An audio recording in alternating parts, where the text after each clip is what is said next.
ago, before televisions, cell phones, or computers, there was a beautiful city called Vienna. The city was filled with giant buildings, music halls, horse carriages, and cozy coffee houses where people sat for hours talking about life, feelings, dreams, fears, and the human mind. Some famous thinkers lived there, including Sigmund Freud and Carl Jung. They wanted to understand why people act the way they do. Why do people feel sad? Why do they get angry? Why do some people hurt others? The doctors and thinkers in Vienna believed they could study the mind almost like solving a puzzle. At the time, Vienna was part of a giant kingdom ruled by the House of Habsburg. Rich and powerful people lived there, and the city looked fancy and calm on the surface and the outside. But underneath, many people were nervous about secrets, crime, social problems, and changes happening in the world. Europe itself was becoming more unstable, and people argued about who would make the necessary rules for society. And inside those famous coffee houses of Vienna, important people talked about what behavior they thought was normal and what was wrong. Some of their ideas later helped shape modern psychiatry and books like the DSM, which doctors still use today when talking about mental health and behavior. That is why historians still study Old Vienna today. They ask an important question. If the people making the rules about the human mind were living in a world full of fear, power struggles, and inequality themselves, how much did that affect the way they judged everyone else? That's the big question for today. The people in charge, the people who are in charge of our minds, the ones that are saying that, hey, what is normal? Well, I think we got something to talk about here. The House of Habsburg and the Roma people, often historically called gypsies, though many consider that term offensive or outdated today, they crossed paths many times in Central and Eastern European history, especially inside the old Habsburg Empire. But they were very different groups socially and politically.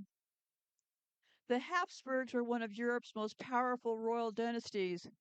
They ruled large parts of Europe for centuries, including areas that we now know as Austria, Hungary, Czech Republic, parts of the Balkans, and beyond. Their world was built around aristocracy, land ownership, military power, royal marriage alliances, and rigid social hierarchy. The Roma, or the Gypsies by contrast, were a dispersed ethnic minority who originally migrated from northern India centuries earlier and spread across Europe. Many Romas or Gypsies lived as traveling communities because they were often excluded from land ownership, guild systems, or full citizens' rights. Throughout Europe, including Habsburg territories, Roma populations faced suspicion, discrimination, expulsions, forced labor policies, and assimilation campaigns. Because they lived inside the exact regions where the plague first hit the hardest, the Ashkenazi Jews and later the Romas were targeted during the Black Death, or were they?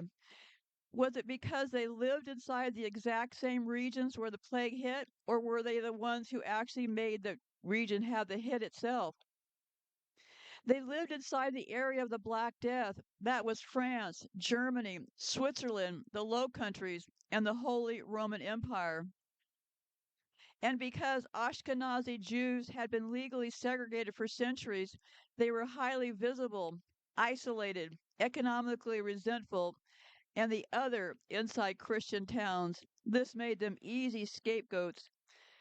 During the Black Death, whole communities were burned alive, others were expelled, and some fled eastward into Poland, Lithuania, and Ukraine. This migration later became the heart of the Ashkenazi settlement in Eastern Europe.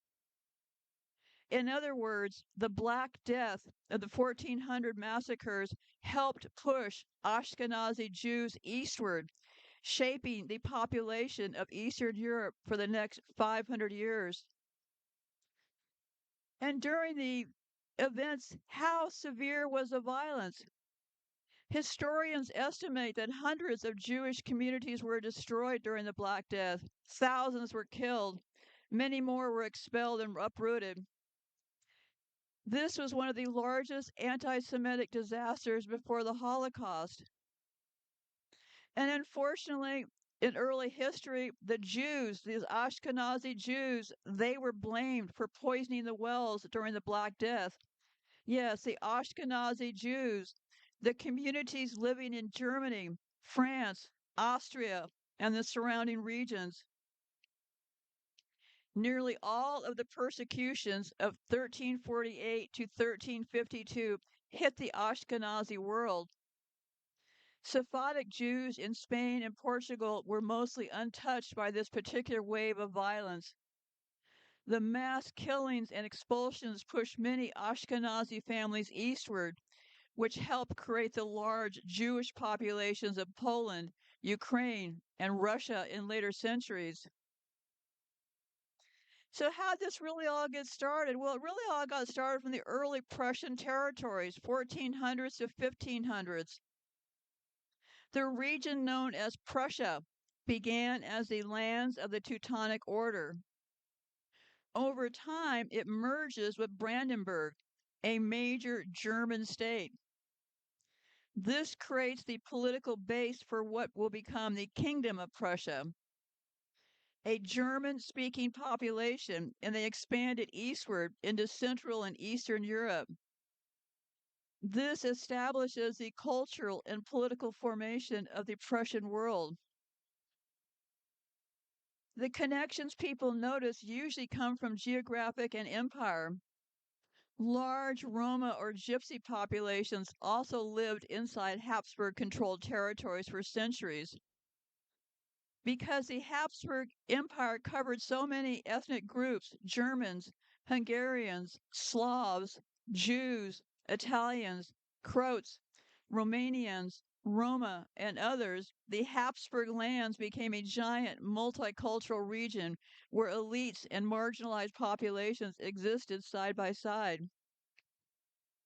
One of the biggest historical intersections came under Maria Theresa and her son Joseph II in the 1700s. They tried to forcibly assimilate the Roma or Gypsy communities into imperial society.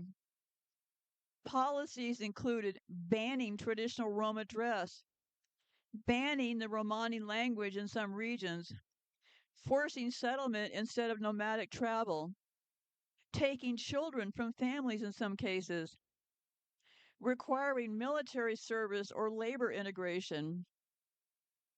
The Habsburg rulers believed they were civilizing populations they viewed as outside imperial order. Historians today often describe these policies as coercive assimilation. People sometimes also associate the Habsburg world with secrecy, movement across borders, caravans, espionage, aristocratic intrigue, and shifting identities because the empire itself was huge and unstable. That atmosphere can create symbolic comparisons in popular discussions, but historically, the Habsburg dynasty and Roma communities occupied opposite ends of the social structure. One was imperial ruling power, the other was often marginalized by that same ruling power. Another major connection came later during World War II. Roma populations, or those gypsies in former Habsburg regions, suffered heavily under Nazi racial policies. Tens of thousands of Romas from Austria, Hungary, Croatia, Bohemia, and surrounding areas were deported and murdered in what Roma communities called the Pogroms, or also the devouring.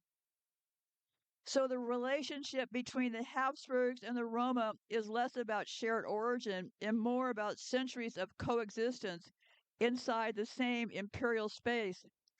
One group, the Habsburgs, ruled the empire, the other, the Gypsies or the Romas, often surviving on its edges. A lot of things happen at the close of the Romanovs during Russia.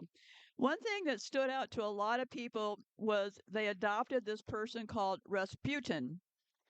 And Rasputin is this character who, well, it's a very strange looking person, but let me try to explain it. Rasputin was part of the royal court. During the latter parts of when Russia was falling, they brought in this Rasputin character. Well, things didn't go very well, but let me tell you a little bit about Rasputin. Rasputin was not officially considered Roma or Gypsy by historians. He was born in Siberia in the Russian Empire to a peasant family. Most mainstream historians describe him as a Russian Orthodox mystic, wandering holy man, or starets, spiritual elder figure.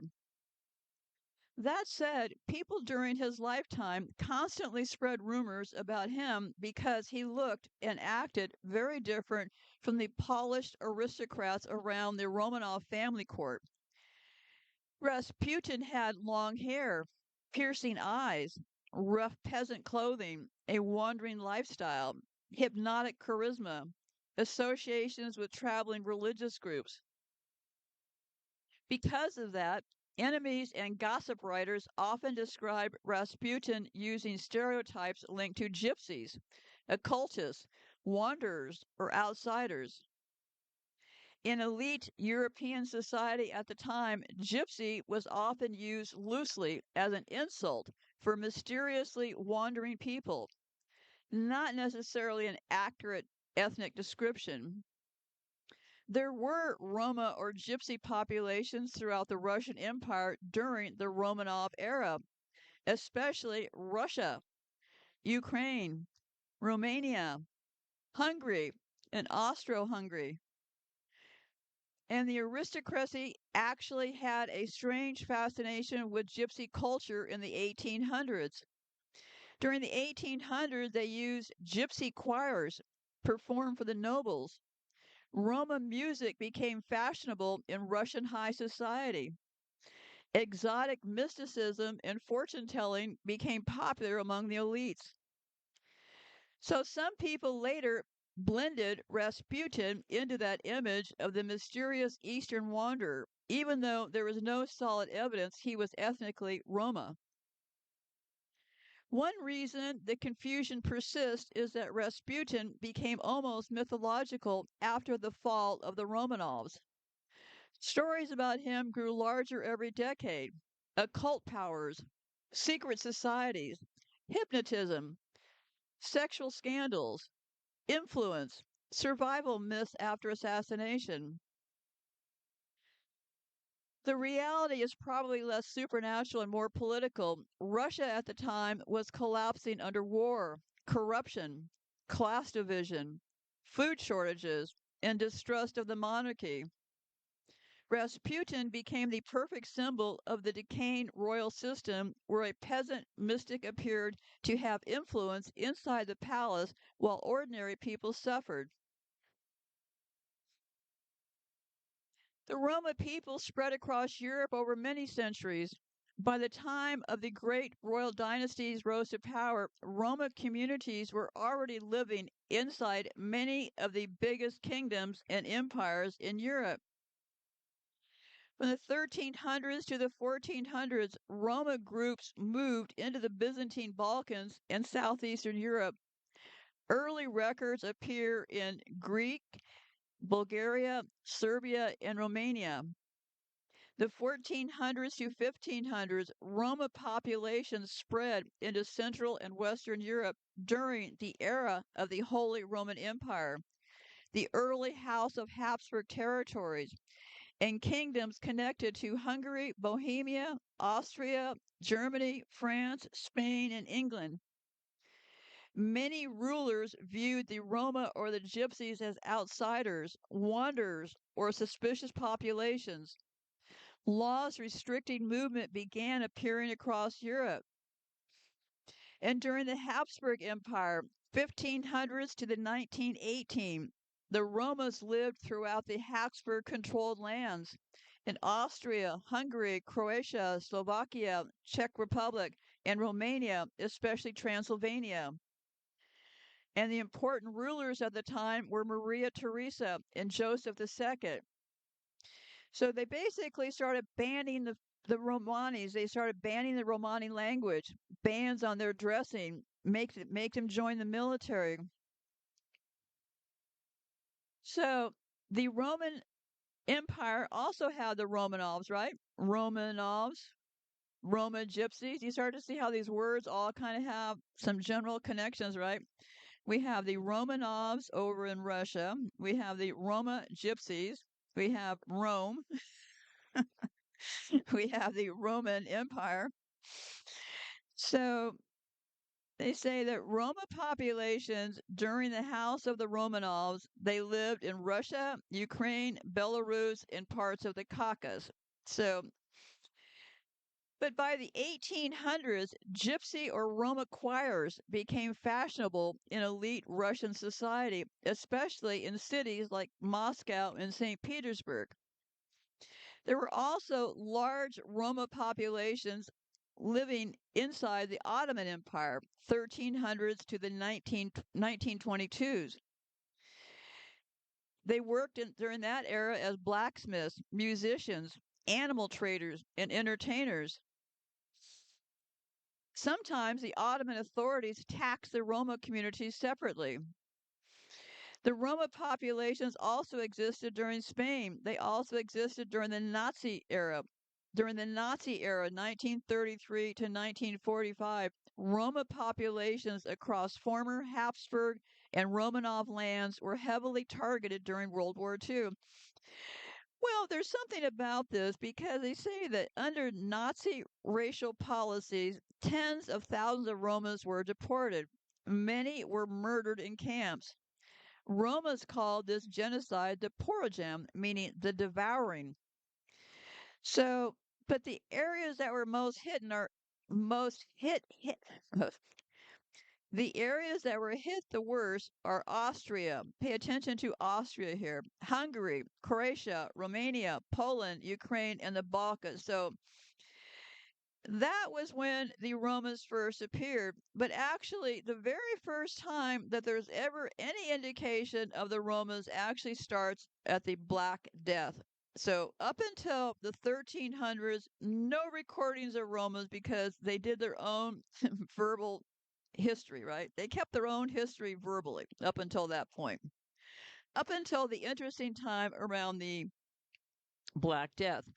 That's the first time the Romans appear. And at the first of the Black Death, the Jews were blamed for the for poisoning the wells and killing all those people. Well, later historians acknowledged that it was also the Romans who were probably in there killing people during the Black Death. So they first become mentioned during Black Death, and they first are aligned with a crime during the Black Death. But before I get to that, let me get to this other part first, because this part is kind of a head zinger. Because right around the time all this was going on before World War One, so all this is going on with these dynasties and how the Windsors all related to the Germans and excuse me, excuse me, and how they had to change their names during World War One. Well, I have something I'd like to offer into this little mix here because I am a lover of odd details, okay?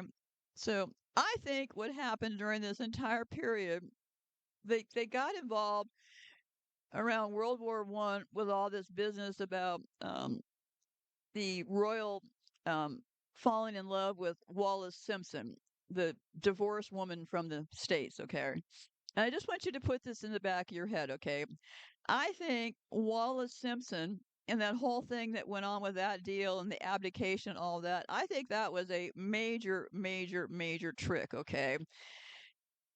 Because the whole Wallace Simpson deal and the abdication, that all kind of put all this to the past, right? Because now if you talk to people about what happened during that era, well, they'll talk about that king being a traitor and Wallace Simpson was this and that, but they won't mention a whole lot of other things, right? A whole lot of other things seem to get missing in all of this. So let me read through this list, and it's kind of a tough one to read through. It's the European dynasty power flow from the 1850s to the 1950s. So it's very important to pay attention to this time frame. 1850s to 1870s, the Web Titans. The Habsburg Empire is at its peak. Austria controls Central Europe under Emperor Franz Joseph I. Okay. Queen Victoria in the UK marries Prince Albert of Saxe-Coburg Gotha German house from 1840. So Britain's monarchy gains German bloodline when Queen Victoria marries Prince Albert of Saxe. So Queen Victoria was in the UK. She marries Prince Albert of Saxe-Coburg Gotha, the German house, in 1840. So that blends the monarchs in Britain get a German bloodline.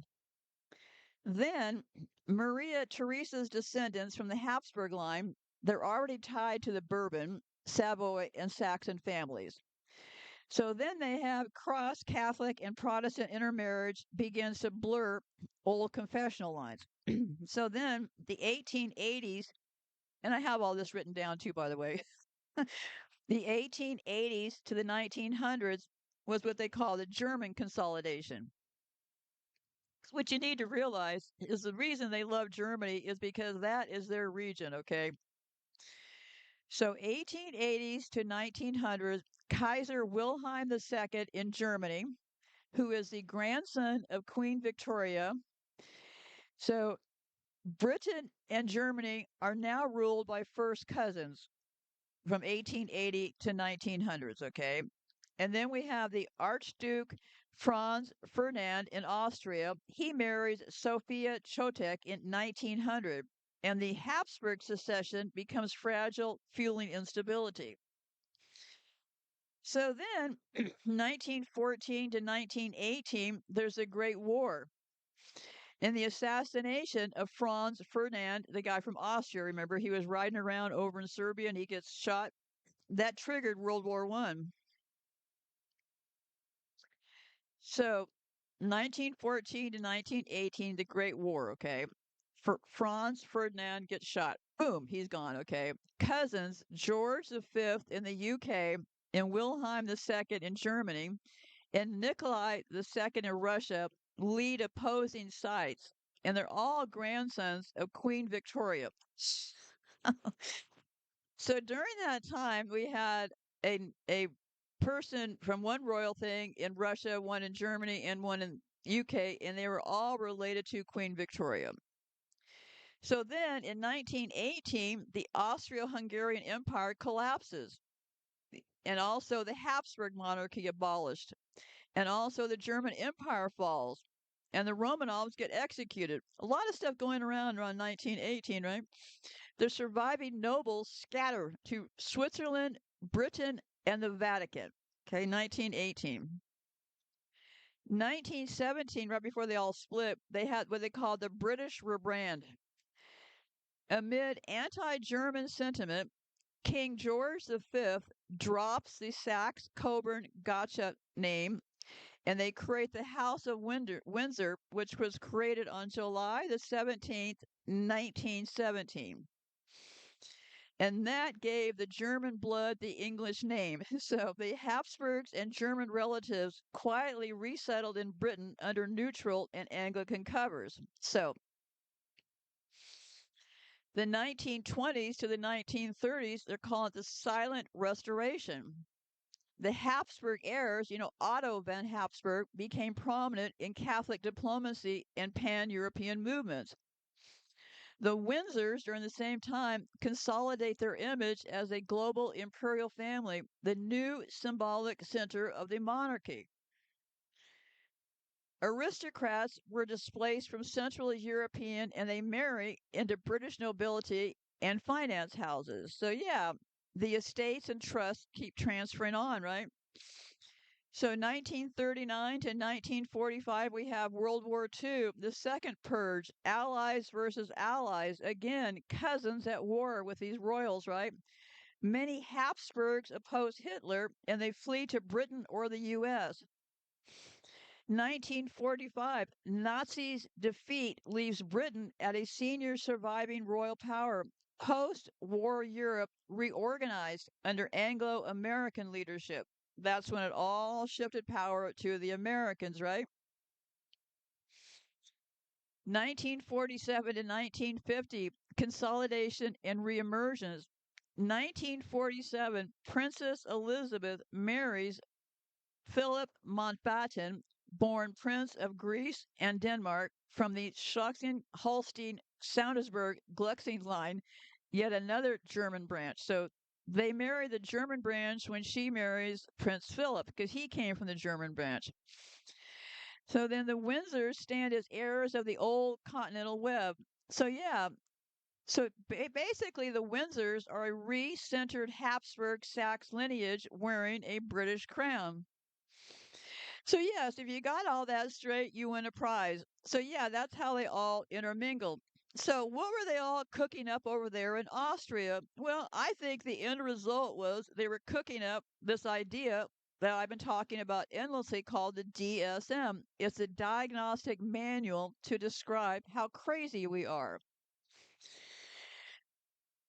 And that was where the wording gets. See, what happened was this: Freud and all of them were in Austria, okay? And the things that they set up in Austria to define normal filter down all the way through our societies down to this DSM book, okay? And the DSM 5 is where they come up with this idea as far as pedophilia. So you're starting to get the picture here. The people hanging around Vienna, Freud and all of them, who I'll give you more about them later here. I would describe most of the people in Vienna as, well, I would say relatively unstable, okay? So I would say it was a relatively unstable group of people who were deciding what was normal for the rest of us. And the fallout from that became this DSM deal about pedophilia, okay? So let me run you through the basics here just so we have this under our hats as we keep going here. The DSM 5, pedophilic sexual interest. A person has recurrent sexual attraction, fantasies, or urges involving prepubescent children. This alone is not automatically diagnosed as a disorder in every case. You'll start to see how that it really gets very hair splitting along the way here. In pedophilic disorder, the DSM-5 says it becomes a diagnosable disorder if the person acts on these urges or the urges, fantasies cause significant distress or impairment. So the DSM separates attraction from behavior from criminal acts. The DSM is a psychiatric classification manual, not a legal manual. So, child sex abuse equals criminal behavior. Pedophilic disorder equals psychiatric diagnosis. A person can abuse children without fitting the clinical definition and theoretically meet diagnostic criteria without committing a crime. That distinction is one reason the topic becomes controversial publicly. So, the DSM 5 historically categorized attraction to prepubescent children, attraction to males and females, exclusive of any monetary attraction. Oh, excuse me, exclusive, non exclusive attraction, whether attraction is limited to family members or not. But modern discussion focuses mainly on risk, prevention, public safety, and protecting children. So the DSM uses clinical language, and psychiatry tries to classify patterns, study risks, and guide treatments in the research. Critics sometimes argue that clinical terminology can sound emotionally detached, while defenders argue that precise terminology helps law enforcement, therapists, and researchers distinguish cases accurately. That tension has existed for decades in forensic psychology and psychiatry. So let's talk a little bit about the background of these people. The Catholic Church comes into the timeline very early. but its role changes dramatically over the centuries. If we're building a historical narrative around power, morality, institutional authority, childhood, secrecy, and elite systems, the church becomes especially important after the fall of Rome. So let's talk about these names and these words.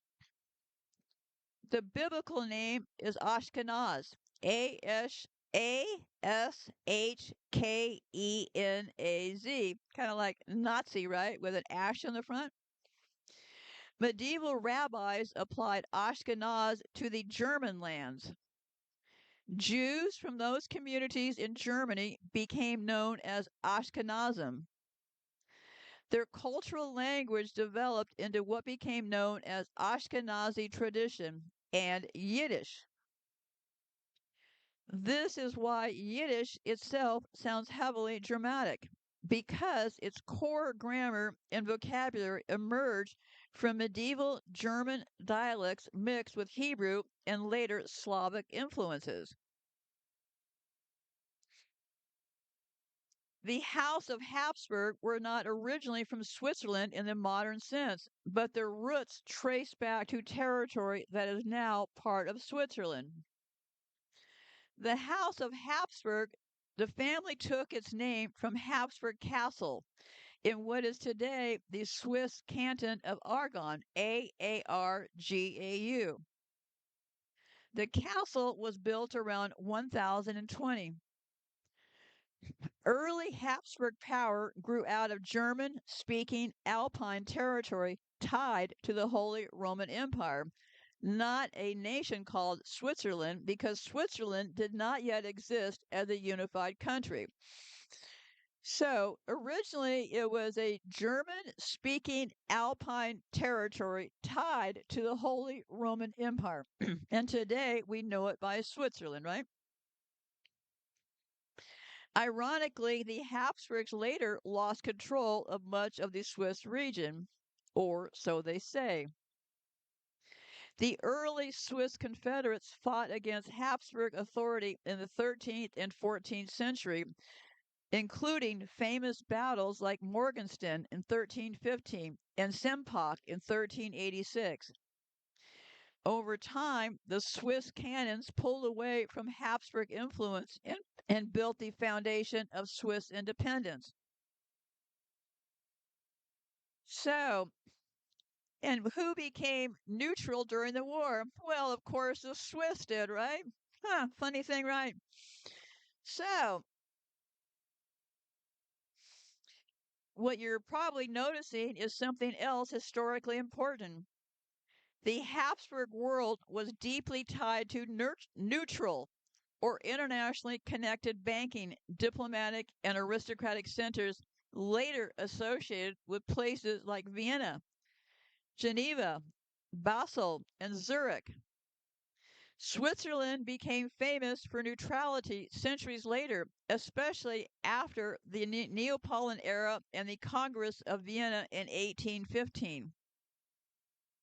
Elite banking, diplomacy, intelligence activity, aristocratic wealth management, and international organizations concentrated there, particularly because Switzerland sat in the middle of Europe while staying outside many wars. The Habsburg Empire itself was centered mainly in Austria, especially Vienna, and later ruled the Austro-Hungarian Empire. The Habsburg Empire territories stretched across huge parts of Central and Eastern Europe, including modern Austria, Hungary, Czech Republic, Slovakia, Croatia, parts of Italy, parts of Romania, parts of Poland and Ukraine. So the short version is this: the Habsburgs originated in territory which is now inside Switzerland, but they became an Austrian imperial dynasty, not a Swiss one. This neutrality thing really got my attention. Neutrality can mean different things historically. Officially neutral in war, non aligned during the Cold War, or functioning as diplomatic banking crossroads where rival powers quietly interacted. Vienna itself was not historically a neutral city for most of its existence. It was the capital of the Habsburgs and later Austro Hungarian Empire, one of Europe's major power centers. But after World War II, Austria adopted permanent neutrality in 1955 as part of the Austrian State Treaty after Allied occupation ended. That is the period when Vienna became heavily associated with diplomacy, espionage, East West meetings, the UN, and international organizations. So I've always been curious about countries who became neutral because I love odd details, right? Well, funny thing happened, right? Switzerland, most famous long term neutral state in Europe. Gee, isn't that interesting? Just the kind of place where the Habsburg just happened to have been, right? Neutrality in Switzerland was formally recognized in 1850. And don't forget, during the war, all those trains running into Switzerland, all that German loot that was brought, that was stolen and ripped off from everybody during the war, all those trains, where were those trains heading to? Oh, let me remind you. Switzerland is where they all headed to. All that stolen Nazi money, all that stuff ended up in Switzerland. Very, very convenient if you ask me. So Austria has been permanently neutral since 1955 after World War II occupation ended. Sweden, long associated with neutrality, especially during the World Wars and Cold War. NATO alignment changed that image. Finland, yeah, I've got a whole list of them. Belgium, my favorite people. Good morning, Brussels. Historically declared neutral in the 19th century, right before World War II. World War One, very, very convenient. So, yeah, Spain, that was another one. Spain was neutral during World War II. What happened there? Well, that made lots of people run across the border to Spain to have babies. Women were flying into Spain to have babies. And what happened to those babies? Well, they stole them all. They stole them all. Just right out of their hands. They got everybody to run to Spain because it was neutral. They have the babies there. Well, they just bye bye babies. Big lie, big lie. Who was there? The church was there. Yeah, they were all there waiting to grab those kids up, right? So yeah, India was neutral during the Cold War. Egypt, yeah, they've all had their spells at being neutral. Um, and when they're neutral, when they're neutral, they can still be hubs for international banking, intelligence operations, diplomacy, sanctions evasions, elite wealth storage, peace negotiations, multinational institutions. Yeah, yeah, we have Geneva, Zurich, Vienna, and Stockholm. Wasn't that convenient? The early House of Habsburg did control territory that is now inside modern Switzerland. Yeah, very convenient how they made all these lands, right? So let me see here. The family's ancestral seat is the Habsburg Castle, and that is in present-day Switzerland. When you go to ask questions about some of this stuff, you'll find that AI is their best gatekeeper, right? They'll want to point you in every direction but Switzerland. So you have to kind of hang in there. So the Habsburgs, it is their ancestral seat, Habsburg Castle in Switzerland. In the tw- in the two, excuse me, In the 1200s and early 1300s, the Habsburgs attempted to expand control over the Alpine territories, but later formed the Swiss Confederation. So yeah, that connects to the early Swiss cantons resisted Habsburg authority taxation. Yeah, but eventually they got them right.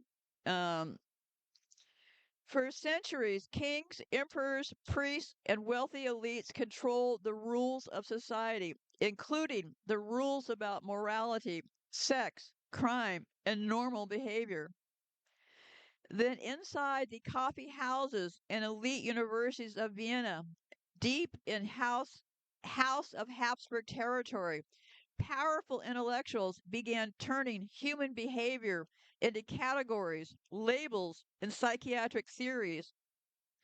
The same empire was filled with aristocrats, secrecy, repression, spies, scandal, and collapsing social order became the birthplace of modern psychology and the language later used in books like the Diagnostic and Statistic Manual for Mental Disorders or the DSM.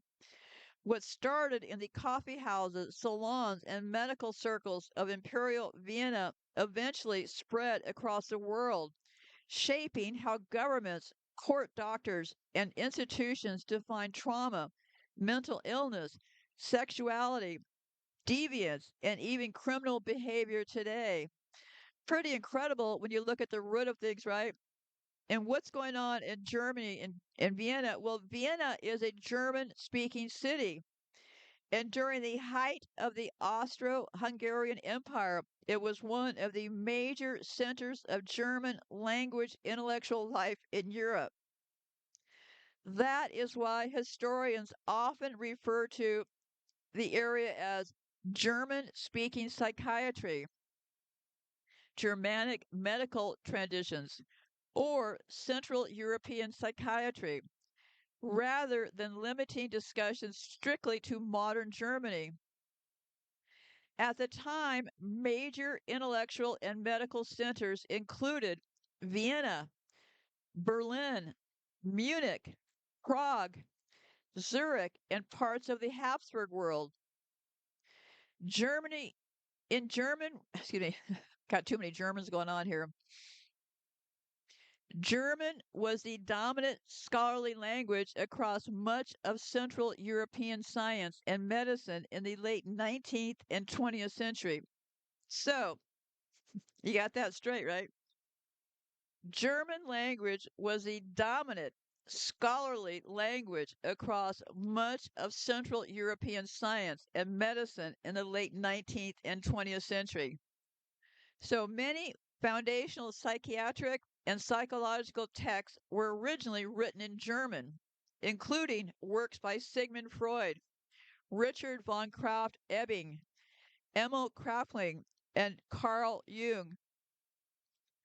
So, everything was written in German to begin with. Boy, wasn't that clever, huh? I've been living here in Nebraska. I don't know. I've been around 2000, and, I don't know, for about more years than I ever anticipated. I'll tell you that much. But I've lived on two streets here in Nebraska. Both streets have German names.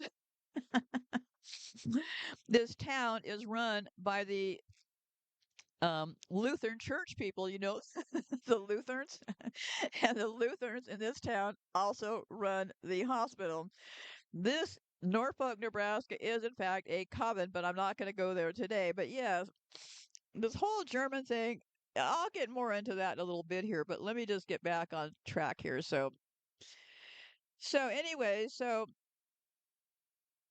um, later authoritarian systems, especially Nazi racial ideology, weaponized and radicalized parts of that language into state policy. Yeah. Um, Ideas developed in mainstream academic and medical circles were later taken much further by political regimes pursuing racial control, forced sterilization, eugenics, and extermination policies. And because Vienna was one of the great German speaking intellectual capitals of Europe, it naturally appears often in that historical lineage. A large portion of early modern psychiatry, psychoanalysis, and psychological theory was indeed developed in the German language, especially between the late 1800s and early 1900s. During that period, German was one of the dominant international languages of medicine, philosophy, psychology, chemistry, physics, and neurology. Sprechen Sie Deutsch? That's the only thing I know how to speak in German. I think it sprechen Sie Deutsch. That means you speak German. I think that's what it sprechen Sie Deutsch. Yeah, I can even come up with a little German.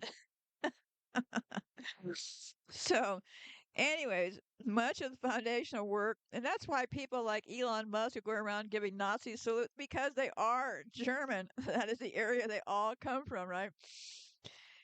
Much of the foundational work on the mind in Europe came from German speaking intellectual centers such as Vienna, Berlin, Munich, and Zurich. Yeah, even many English speaking psychiatrists and doctors of the era studied German medical literature because Germany and Austria were considered world leaders in medical research. So, yeah, what changed in the German speaking world was the push to systematize mental illness, classify personality types, build diagnostic categories, connect mind and biology, and create institutional psychiatry. That is where much of modern psychiatry's framework emerged from. So the same people who I consider a little bit on the ticky crazy side, right? Those Austrian people. I don't know. You can have your own opinions, but Freud, the cocaine deal, and all this stuff about sex, I think these people had some very severe. I'm trying to say this very kindly, okay? Because a lot of people consider me crazy, okay? I consider a lot of these early founding people in this field to be a little bit screwed up in the ticky ticks themselves, okay? So that's just my view, but I will try to remain a little bit professional here. But when you put in garbage, what do you expect to come out but garbage, right? So, anyway, so let me get back on professional track here. Many foundational systems of modern psychiatry and psychoanalysis were formalized in German speaking Europe and originally written in German, especially in Vienna and surrounding intellectual centers. That's why I'm always saying get to the root of things. So let's talk about. So we're talking about language now, right? German. So what did these Ashkenazi Jews? What did they speak? Well, they came from their name came from Germany, right? Ashkenaz.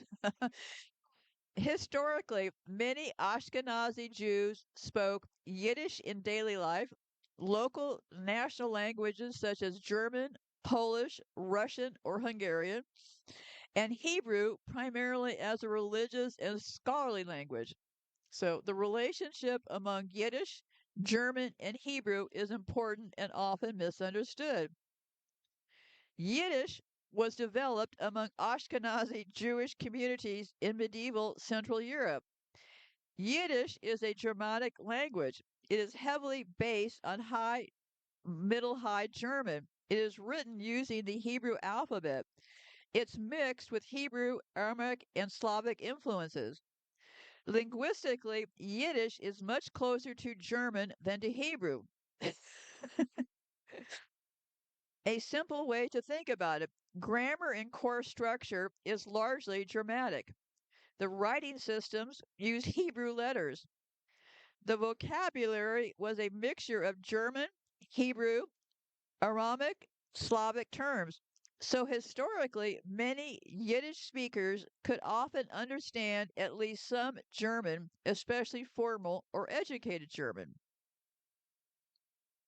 So, in places like Vienna, Berlin, Prague, and Budapest, many educated Ashkenazi Jews also spoke Standard German, especially by the 19th century, because German became associated with education, science, medicine, upward mobility, assimilation into broader European society. That is why many Jewish intellectuals in Central Europe wrote in German, including Sigmund Freud, Karl Marx, Franz Kafka.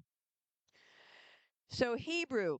Historically, Hebrew functioned mainly as a liturgic language, a language of scripture, rabbinical scholarship, religious law, and prayer. For centuries, most Ashkenazi Jews did not use Hebrew as their everyday spoken language. Modern spoken Hebrew was revived much later, especially in the late 19th and early 20th century, through the Zionist movement and later the creation of Israel. So, in practical terms, a typically educated Ashkenazi Jew in Central Europe around 1900 might have known Yiddish at home and community, German in public or academic life, and Hebrew in religious settings. The balance varied greatly depending on the country, the class, the religious observation, the assimilation level, and the political identity. That multilingual environment is one reason Central European Jewish intellectual history became so influential in philosophy, psychoanalysis, literature, medicine, law, journalism, political theory during the late Habsburg and German imperial periods. So, yes, historians absolutely discuss a post World War II distancing from explicitly German intellectual branding in many fields, not because German scholarship disappeared, much of it remained foundational, but because the global reputation of Germany and anything associated with racial theory, eugenics, authoritarianism, or biological determinism became deeply damaged after the war. So, of course, they have a solution for that. Well, let's just change the languages. So, English replaced German as a dominant academic language. Before World War II, German was one of the premier scientific languages in the world. After the war, the United States became the dominant academic and military power. English replaced German internationally in science and medicine. Many German texts were translated into English. Newer generations stopped reading German fluently. So some of the German language roots became less visible to ordinary people. A number of disciplines shifted terminology after the Nazi period. Words that were connected to heredity, degeneration, racial science, constitutional inferiority became politically radioactive. So psychiatry and psychology increasingly emphasize behavioral language, statistical models, personality disorders, environmental explanations, and trauma frameworks rather than old biological or hereditary terminology. Many scholars, of course, fled Europe before and during the war, including Jewish intellectuals. As a result, psychoanalysis moved heavily into New York, London, American universities. Psychological research became increasingly Americanized. Gee, imagine that, right? So ideas that originated in Vienna, Berlin, and Zurich were often later perceived as American psychology. The public became discomforted with German associations.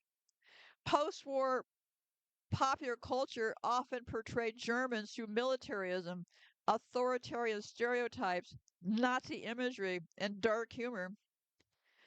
That absolutely affected how German intellectual traditions were publicly perceived.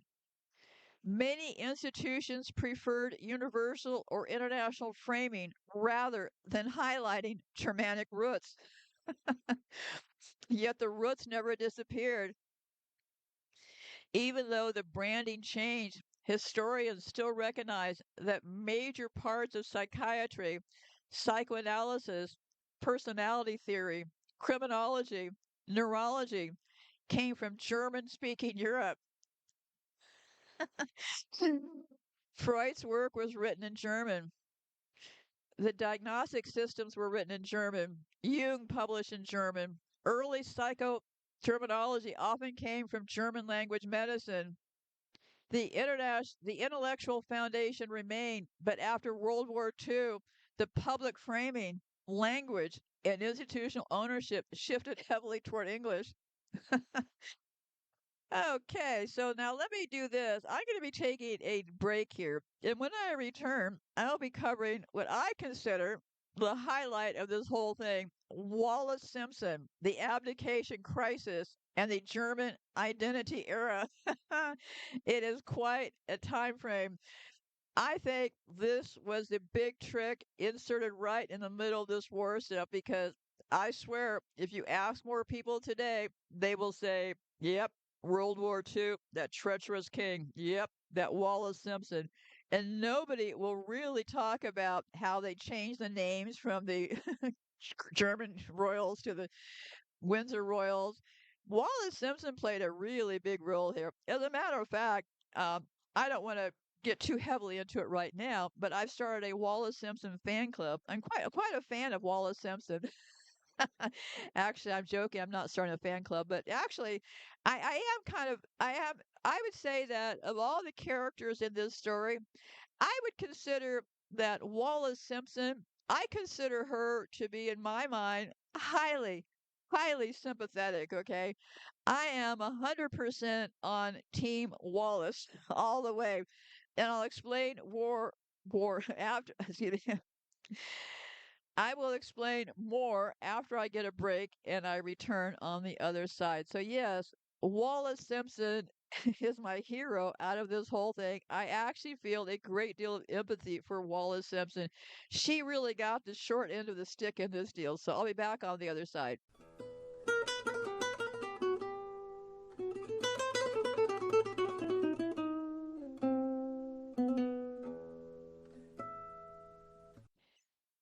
Okay, let's get going on Wallace Simpson. I think what happened was this. I think that the King George was a kind of a loser. He had many affairs with older married women. They said because they couldn't get pregnant or whatever, but he had multiple affairs with married older women. So it's kind of a thing of his. And well, I think that it was a complete setup, but you'll have to decide for yourself because I think that she was used to get him out of the area because the people didn't want him in charge because he was kind of a loser. So let me go through this data here, and then you can decide for yourself. Wallace Simpson, the abdication crisis, and the German identity era. Because what occurred to me when I was doing another timeline was that, gee, this Wallace Simpson thing really covers this whole era, right? Almost kind of like it was a plot built into this thing. But let me go over the data here. 1896, Wallace Warfield is born in Pennsylvania, United States. At this point, Europe is still dominated by interconnected royal houses, many with German dynasty ties. 1896 was she born. Late 1800s to the early 1900s, the British monarchy is still officially tied to the German dynasty line. House of Saxe-Coburg and Gotha. German culture is highly respected across Britain and America. German universities, philosophy, orchestras, beer culture, science, and language all carry prestige. 1914, World War I begins.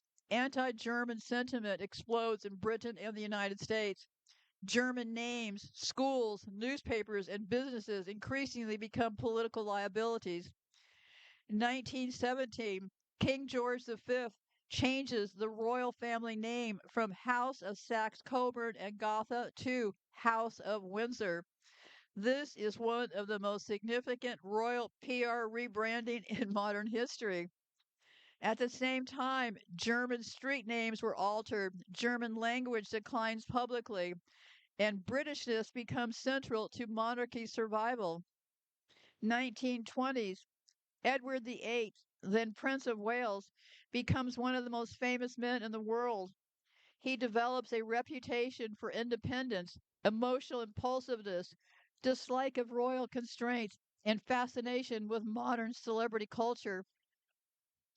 Wallace Simpson moves into elite Anglo American social circles in 1931. Wallace meets Edward. Their relationship intensifies over the next several years.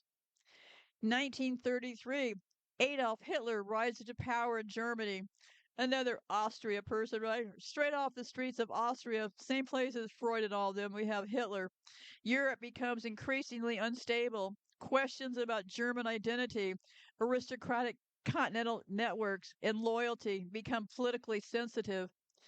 January 1936, King George V dies.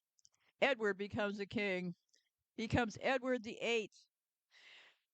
The establishment already has concerns about him before the Wallace crisis fully erupts. His own father said, when King George died, he said, within a year, he will have ruined it all. So, yeah, he was already saying, my son is a loser, okay? So, 1936, the abdication crisis. Edward insists on marrying Wallace Simpson despite constitutional opposition. Problems included Wallace being twice divorced, church objections, political fears, and concerns over Edward's judgment. The world's press becomes obsessed with Wallace. Many historians later argue the public narrative became almost entirely focused on Wallace, while broader institutional anxiety stayed mostly in the background. December 1936, Edward abdicates.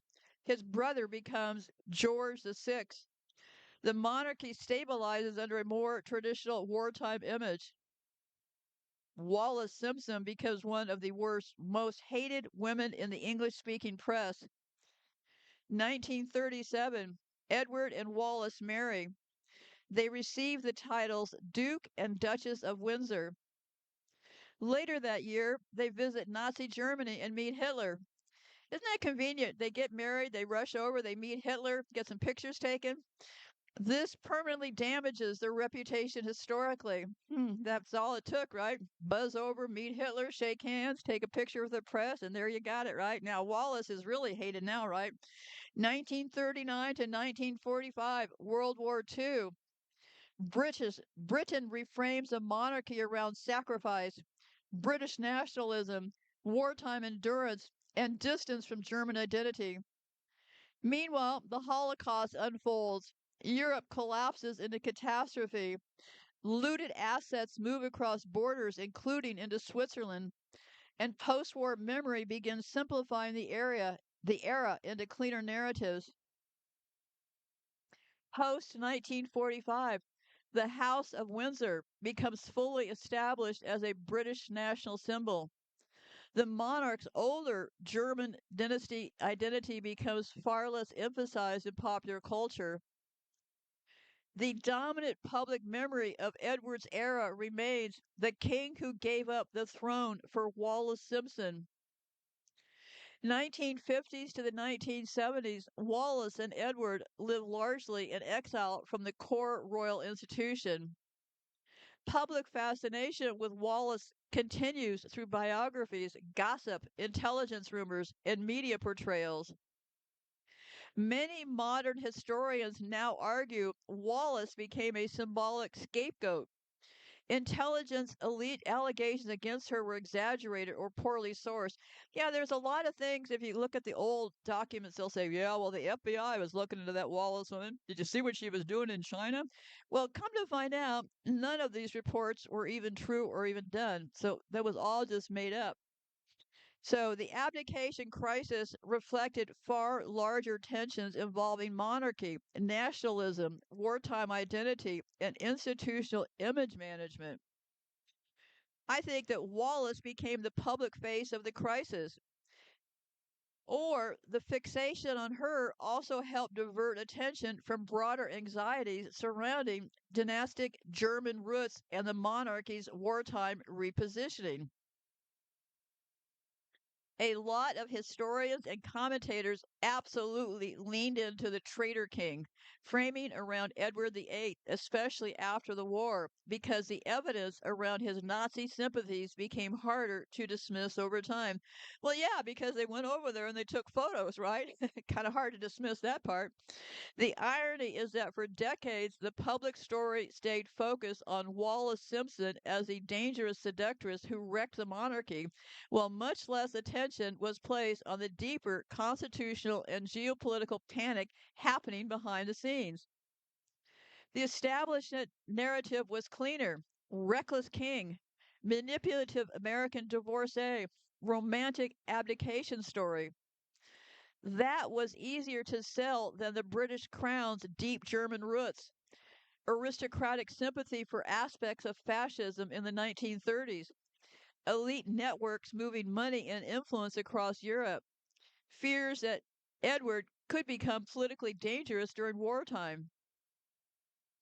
After the release of the Marburg Files in 1945, the Traitor King label gained real fuel because the documents showed German officials believed Edward could potentially be useful to Nazi interests if Britain collapsed.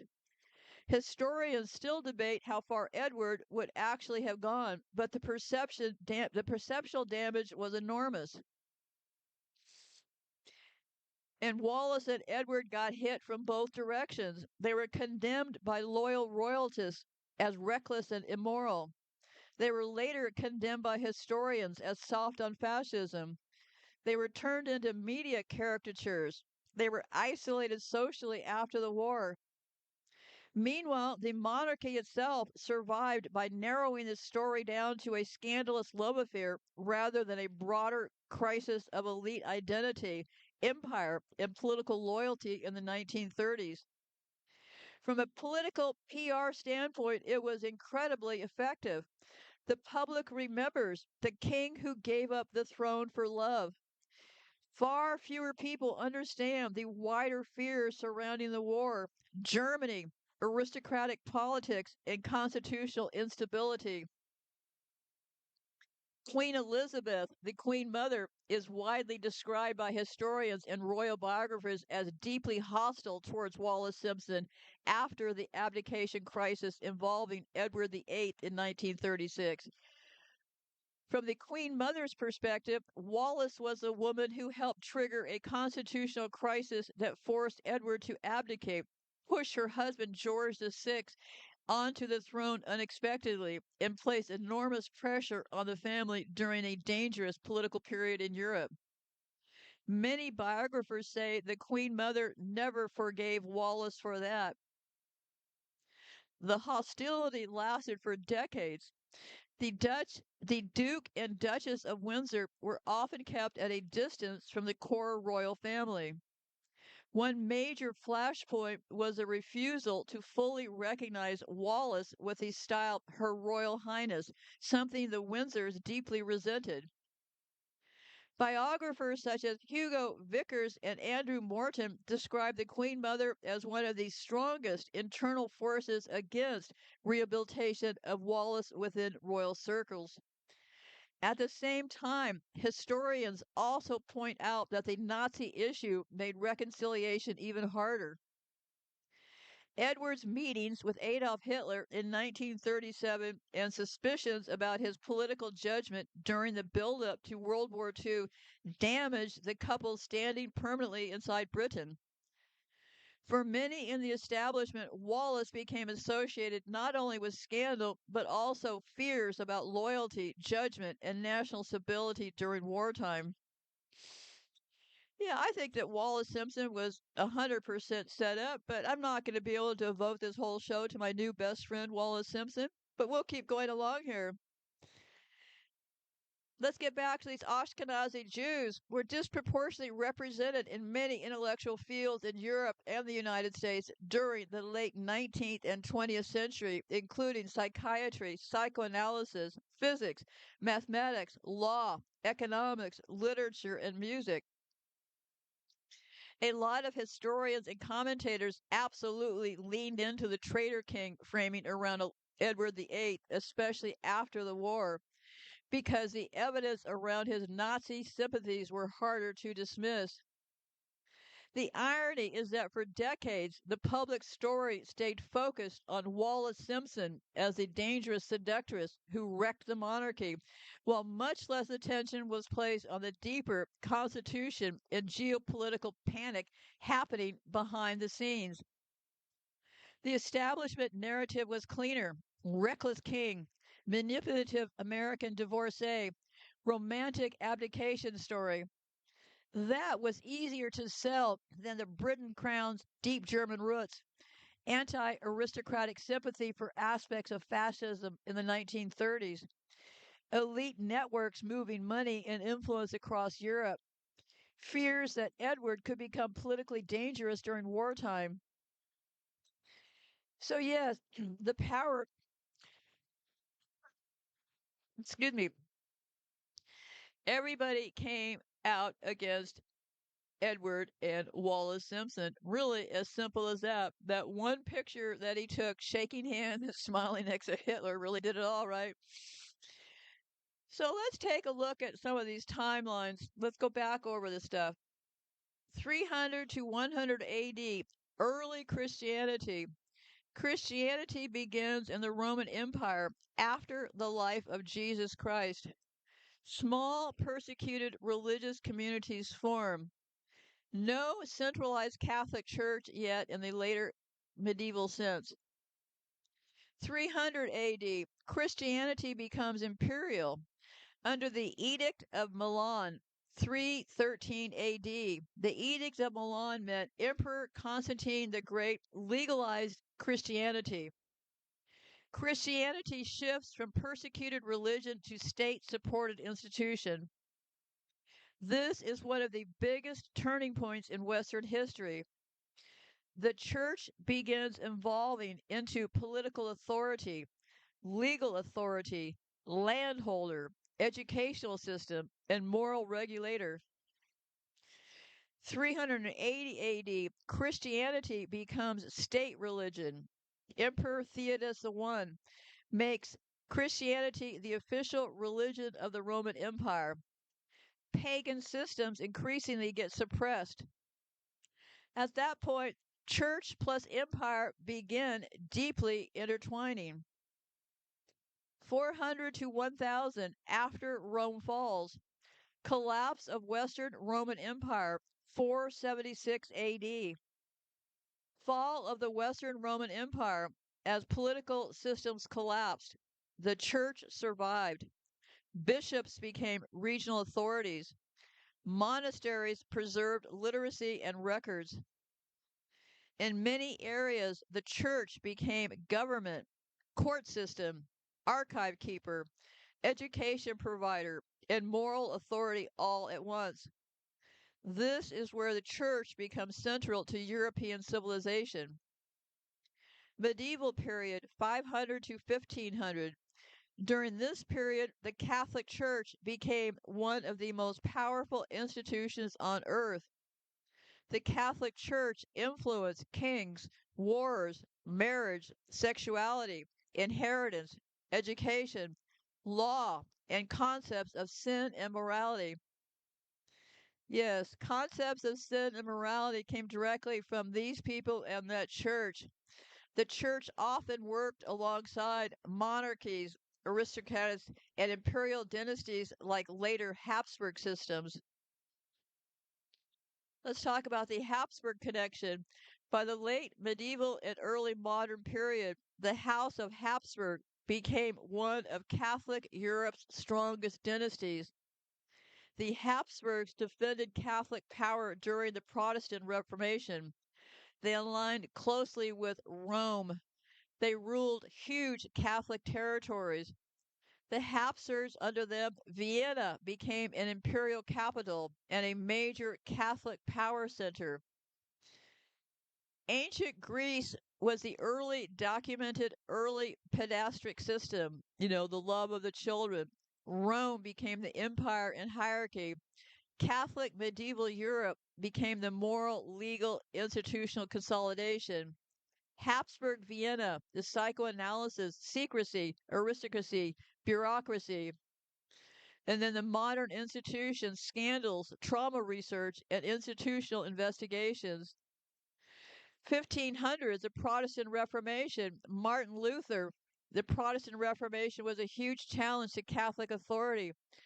Criticisms of the Catholic Church included corruption, indulgence, elite wealth, political control, and secrecy. The Church responded with Counter Reformation, tighter doctrine, expanded surveillance of belief, and Jesuit education systems. 1800s to 1900s, as modern psychology and secular governments emerged, church authority over morality weakened somewhat. But church run schools, orphanages, missions, and boarding systems remained enormously influential. This became important later in abuse investigations, residential school inquiries, and institutional cover up debates. Late 1900s to 2000s, large scale investigations into abuse scandals inside parts of the Catholic Church become globally visible. Countries include Ireland, United States, Canada, Australia, Germany, France. Launched inquiries were involving clergy abuse, transfers, concealment, institutional protection mechanisms. Historians and sociologists often frame this as part of a broader, reoccurring institutional pattern. So we basically went from Greece to Rome to aristocratic systems to slavery to hierarchy. Catholic Church centralized moral authority. And we have the Imperial Europe, the Habsburgs, Vienna, aristocracy, psychoanalysis, modern psychiatry, repression, and secrecy debates. So, how the dynasties connected. The 1200s to the 1500s, the rise of the Habsburg dynasty.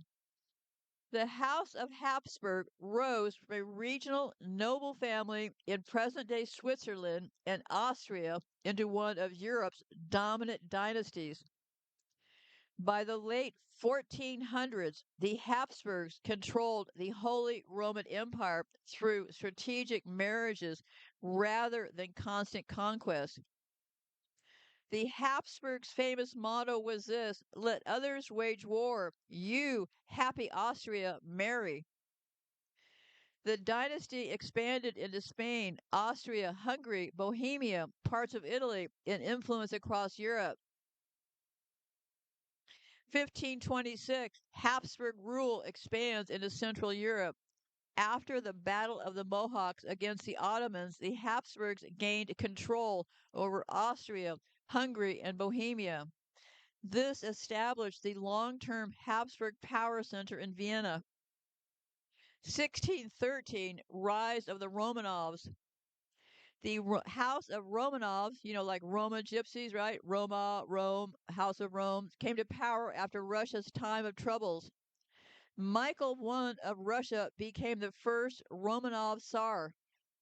The Romanovs ruled Russia from 1613 until 1917.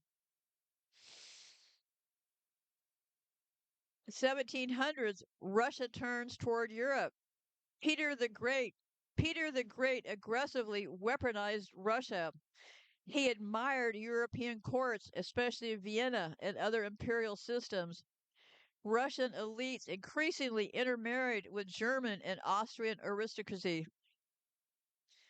Catherine the Great, 1762 to 1796. Catherine the Great was actually born a German princess. This intensified Romanov integration into the broader German speaking aristocratic world. By this point, the Romanovs were increasingly Russian rulers with German bloodlines. The Habsburgs were one of the central dynastic models for imperial governance. In 1800s, the dynasties become closely linked. The Congress of Vienna, 1814 to 1815. After Napoleon's defeat, the Habsburgs hosted Europe's great powers in Vienna. Russia and Austria become conservative allies trying to suppress revolution and nationalism. Key figures: Clemens van Mettingen, Habsburg's foreign minister, and Alexander I of Russia, Romanov ruler. Together, they helped build the Concert of Europe, a conservative aristocratic order meant to preserve monarchy and elite rule. Marriage connections between the dynasties. The Romanovs and Habsburgs repeatedly intermarried through Europe royal networks. And let me see here. I have some more of them mashed up here. Okay. I'll just try to read through this. I'm not going to comment in between. I'll just read through this list. Grand Duchess Maria Alexandrovna, daughter of Russian Tsar Alexander II of Russia, married into British royalty connected to German dynastic houses tied to Austria. The Romanov Habsburg blood links. Throughout the 1800s, Romanovs married German princesses from dynasties allied to or related to the Habsburg system. Nearly every major European royal house became biologically intertwined. And remember, these are the same people that were cooking up what was crazy about the rest of us, right? They sound a little bit crazy, the ticky ticks to me. By the late 1800s, Europe's royal families were effectively one interconnected aristocratic network. Vienna, as the intellectual capital of Europe, of the empire. In the late 1800s, Vienna became a center of the aristocracy, psychoanalysis, imperial bureaucracy, and elite salons and coffeehouse culture. This period overlaps with Sigmund Freud, Richard von Kraft, and the decades debates about the whole thing going on over there in Austria and anxiety over empire collapse. Meanwhile, the Romanovs were struggling with revolutionary pressure in Russia. Both dynasties faced growing unrest from industrialization, nationalism, and class tensions. 1900 to 1914, cousins across Europe. By the early 20th century, Europe's monarchs were literally related. King George V, Kaiser Wilhelm II, and Tsar Nicholas II. They were cousins through Queen Victoria and interconnected German royal houses. Although the Habsburg line was separate, all these monarchies were socially and dynastically intertwined. The spark that changed everything: assassination of Archduke Franz Ferdinand. Franz Ferdinand was heir to the Habsburg throne. He was assassinated in Sarajevo. Austria-Hungary declared war on Serbia. Russia mobilized to defend Serbia. This triggered World War I. The war destroyed both dynasties, or so they say. 1917 to 1918, collapse of the empires. The Romanovs collapsed in 1917. Russian Revolution. Tsar Nicholas II abdicated. The Romanov monarchy ended. In 1918, Nicholas II and his family were executed by the Bolsheviks, supposedly. 1918, the Habsburgs collapsed. Dissolution of Austria-Hungary. Emperor Charles I of Austria lost power. Austria-Hungary dissolved into multinational nations. The two great continental dynasties fell within roughly 1 year of each other. The Romanovs and Habsburgs were multi-ethnic imperial rulers. They were deeply tied to aristocratic marriage networks. They were conservative monarchs resisting modern nationalization. They were dependent on rigid class structures.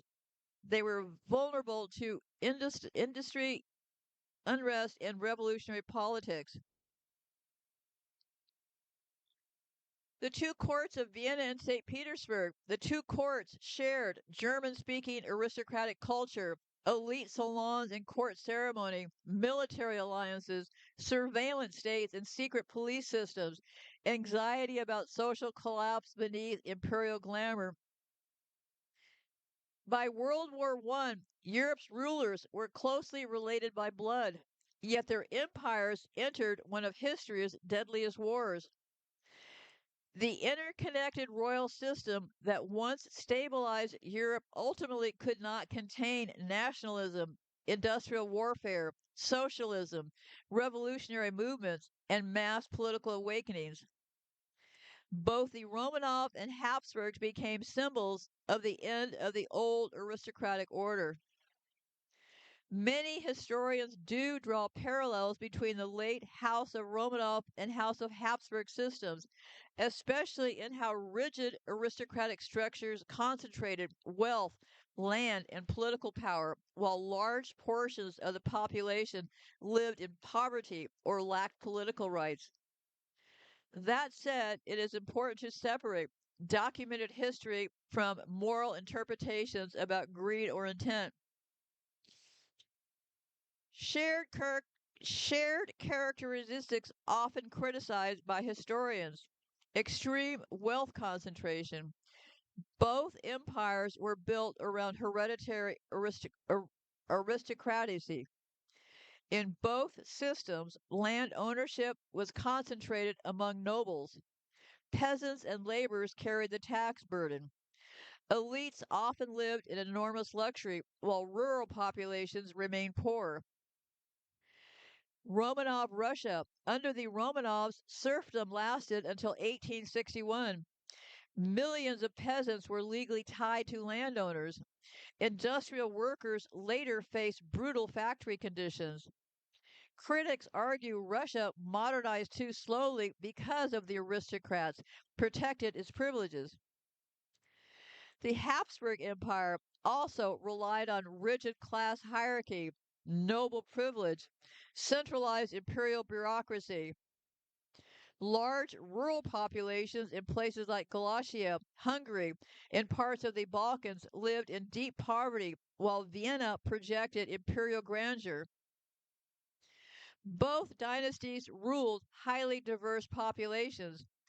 The Romanovs ruled Russians, Ukrainians, Poles, Finns, Baltic people, Central Asians, and Caucasus populations. The Habsburgs ruled Austrians, Hungarians, Czechs, Slavs, Croats, Serbs, Italians, Romanians, Ukrainians, and others.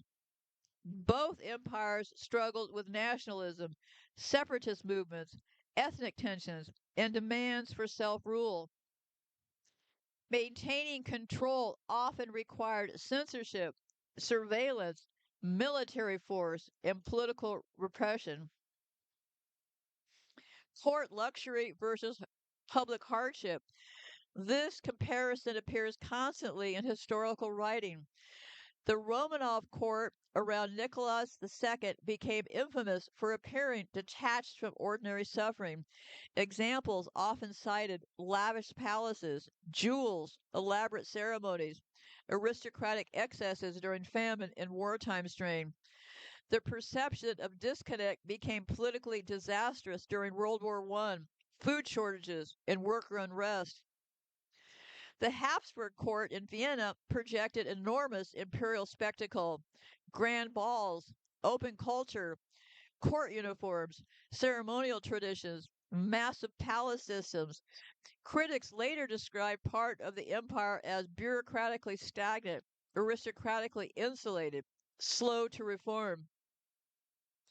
A major criticism of both dynasties is that reforms often came too late, too slowly, or only under pressure.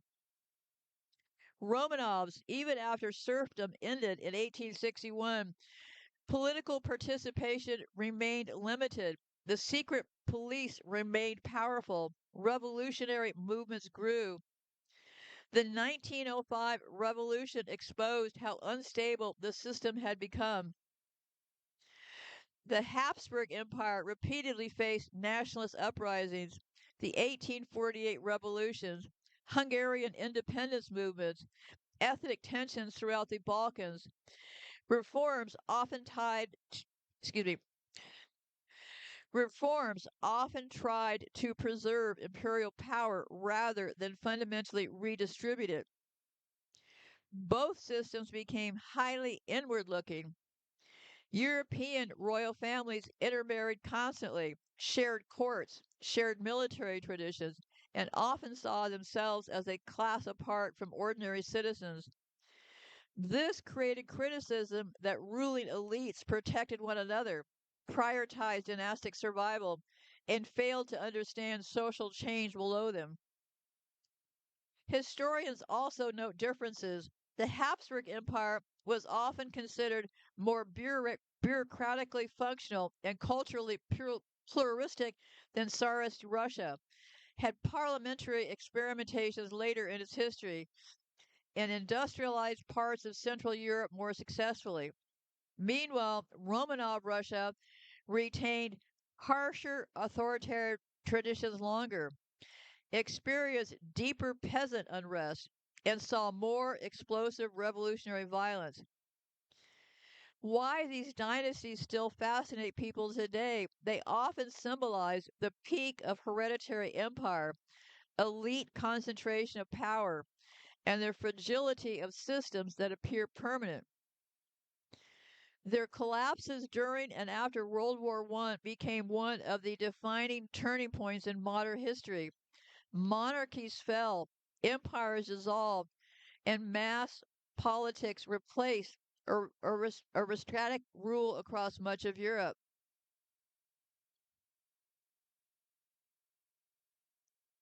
Let's talk a little bit about the Black Death. The timing is close enough that many people notice the pattern, but but the relationship, excuse me, let me start over. The timing is close enough that many people notice the pattern, but the relationship is more indirect than the Black Death created the Romanovs and the Habsburgs. What the Black Death did do was radically destabilize medieval Europe, and that upheaval helped create conditions where centralized dynasties like the Habsburgs later expanded. 1347 to 1353, the Black Death timeline. It killed an estimated 30 to 50% of Europe's populations. It destroyed labor systems. It weakened feudal systems. It triggered religious, political, and economic chaos. Entire noble lines disappeared. Land ownership shifted. Labor suddenly became more valuable because workers were scarce. How this helped create consolidated power? Because before the plague, Europe was fragmented into countless local feudal loyalties. Power was dispersed among regional nobles. After the plague, many local noble families weakened or vanished. Monarchies and centralized dynasties gained opportunities to consolidate territory. I would call it a reset. This environment favored families skilled in marriage alliances, inheritance politics, centralized administrations. This is exactly where the House of Habsburg excelled. So the House of Habsburg after the Black Death, the Habsburgs existed before the plague, but they became far more important afterwards. The post plague world rewarded dynasties that could stabilize territories, collect taxes, manage armies, and navigate collapsing feudal networks. By the 1400s to the 1500s, the Habsburgs used marriage and inheritance to absorb large territories, eventually controlling Austria, Spain, Hungary, Bohemia, and influence across Europe. So while the Black Death did not create them, the shattered medieval order absolutely helped open the door for their rise. Well, you have to kind of wonder who poisoned the well, right? Who killed everybody during the Black Death? Well, I don't know. Who gained, right? Looks to me like the Habsburgs came out ahead after the Black Death. Yeah. The Romanovs came much later. The House of Romanov did not rise until 1613. That is roughly 260 years after the Black Death. But Russia was also shaped by earlier plague waves and demographic collapses. Long term effects of the Black Death on Russia. The plague itself weakened the old power structures, the trade systems, and regional principalities. Meanwhile, things strengthened on the other hand, right? In a period involving famine, dynastic collapse, invasion, civil war, in some ways it resembled the same pattern Europe experienced after the Black Death. catastrophe, instability, then consolidation under a new ruling house. One of the most important long term effects of the Black Death, many historians argue the plague accelerated centralized state power, surveillance systems, taxation systems, and stronger monarchies. Why was that? Because governments needed population control, labor management, military organization, and revenue extraction after demographic collapse. That environment favored dynastic states. Another important parallel, fear and social control. After the Black Death, elites feared peasant uprisings, labor shortages, empowered workers, social mobility increased, traditional hierarchies became unstable. Ruling classes across Europe responded with stricter laws, attempts to freeze wages, social control measures, persecution campaigns, and renewed elite consolidation. Some historians see this as an early blueprint for later authoritarian state structures. During and after the Black Death, fear and social collapse triggered widespread scapegoating across Europe. Jewish communities were the primary targets in many regions, but Roma or gypsy populations, foreigners, beggars, lepers, and other marginalized groups were often also accused of spreading disease or poisoning the wells. The well poisoning accusations, one of the most infamous conspiracy narratives of the Black Plague era, claimed that Jews were poisoning wells to destroy Christians. Under torture, forced confessions were extracted in some cities, which then fueled massacres, expulsions, burning, property seizures, major pogroms. Violence occurred across parts of the Holy Roman Empire, France, Switzerland, Spain, and other regions. Entire Jewish communities were destroyed in cities such as Strasbourg, Basel, Mainz, Cologne. In many cases, local debts owed to Jewish moneylenders were erased after massacres. Property was confiscated, and rulers sometimes financially benefited from expulsions. Historians often point out that economic motives mixed with religious panic and mass fear may have created it. The large scale arrival of Roma populations into Europe occurred slightly later, mainly during the 1400s and 1500s after the initial Black Death wave. But over time, they became another scapegoated population, the Roma people or the Gypsies. Common accusations against Roma communities included witchcraft, theft, spreading disease, child kidnapping myths, poisoning, espionage, and social corruptions. Many of these accusations mirrored earlier medieval accusations directed at Jews.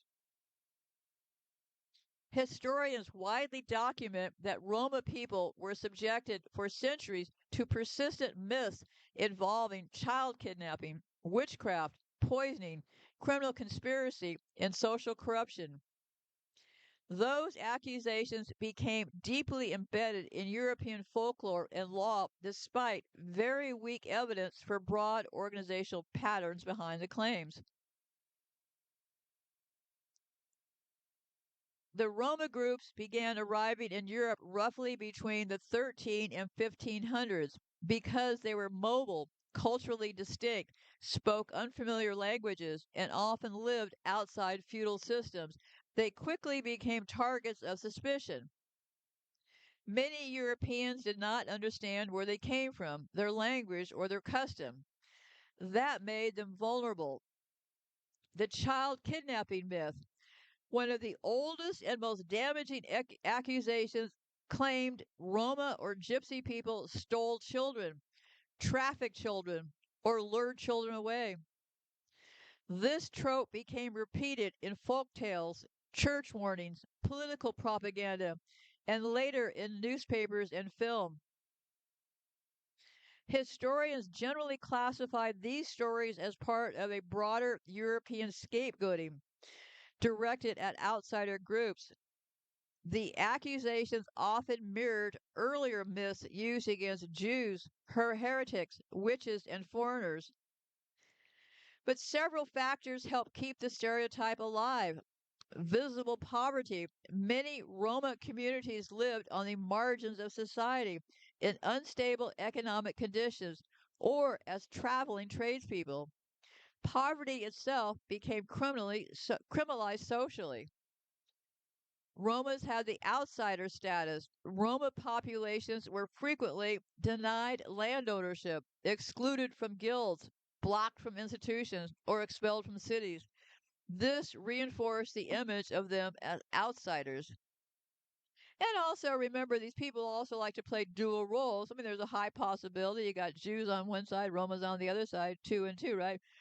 It seems mighty suspicious to me personally, and I've done all the work. Go look at my files. Wherever the Jews were kicked out of places, the Romans were kicked out too. Hand in hand, they were always together. Always together. European folklore repeatedly portrayed Roma figures as mysterious wanderers, fortune tellers, tricksters, kidnappers, or morally dangerous outsiders. Those stereotypes became culturally normalized over centuries, or were they really the truth, right? The myths were not just social gossip. Governments across Europe enacted expulsions, forced assimilations, bans on language and dress, forced child removals, and imprisonment. In some countries, Roma's children were literally taken from families by the state in the name of civilizing them. So, yeah, under Adolf Hitler and Holocaust, Roma people were targeted for extermination alongside Jews and others.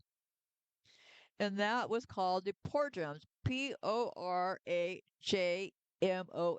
or also the devouring. Hundreds and thousands of Romans were deported, sterilized, imprisoned, and murdered. So, yeah, why does the myth survive? Well, stories, films, movies, other societies attach fear narratives to a visible outside population. Those narratives can survive for centuries, even after evidence collapses. Or, maybe the evidence was there all along, right? So, anyway, they're always claiming, and here is the thing too. If you would read my book, I've offered it for free. The one thing about psychopaths is they must have control. Well, who who's in control? Well, they have to be in control of things because they always perceive themselves as the victim, right? In every position, they will always position themselves as a victim to get the other person on a lower level, right? So just the position, how psychopaths operate in general, makes this even more interesting because they really are, they're all about control. Of course, they would marginalize others. Are these Romas the same people as they are? Yeah, they could be. They're likely their relatives, right?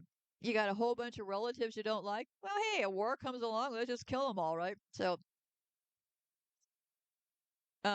the poison well narrative becomes especially powerful because water was essentially and mysterious to medieval populations. People noticed entire towns becoming sick, contamination spreading invisibly, sudden death without visible injury. So, yeah, they say that all these conspiracies are what brought this mass hysteria against the Jews and also against the Romans. Well, I think they were probably telling the truth, right? If this part of history is in fact correct, well, yeah, did the Jews and the Romans poison the wells and kill 50%? Well, I would say highly likely, right?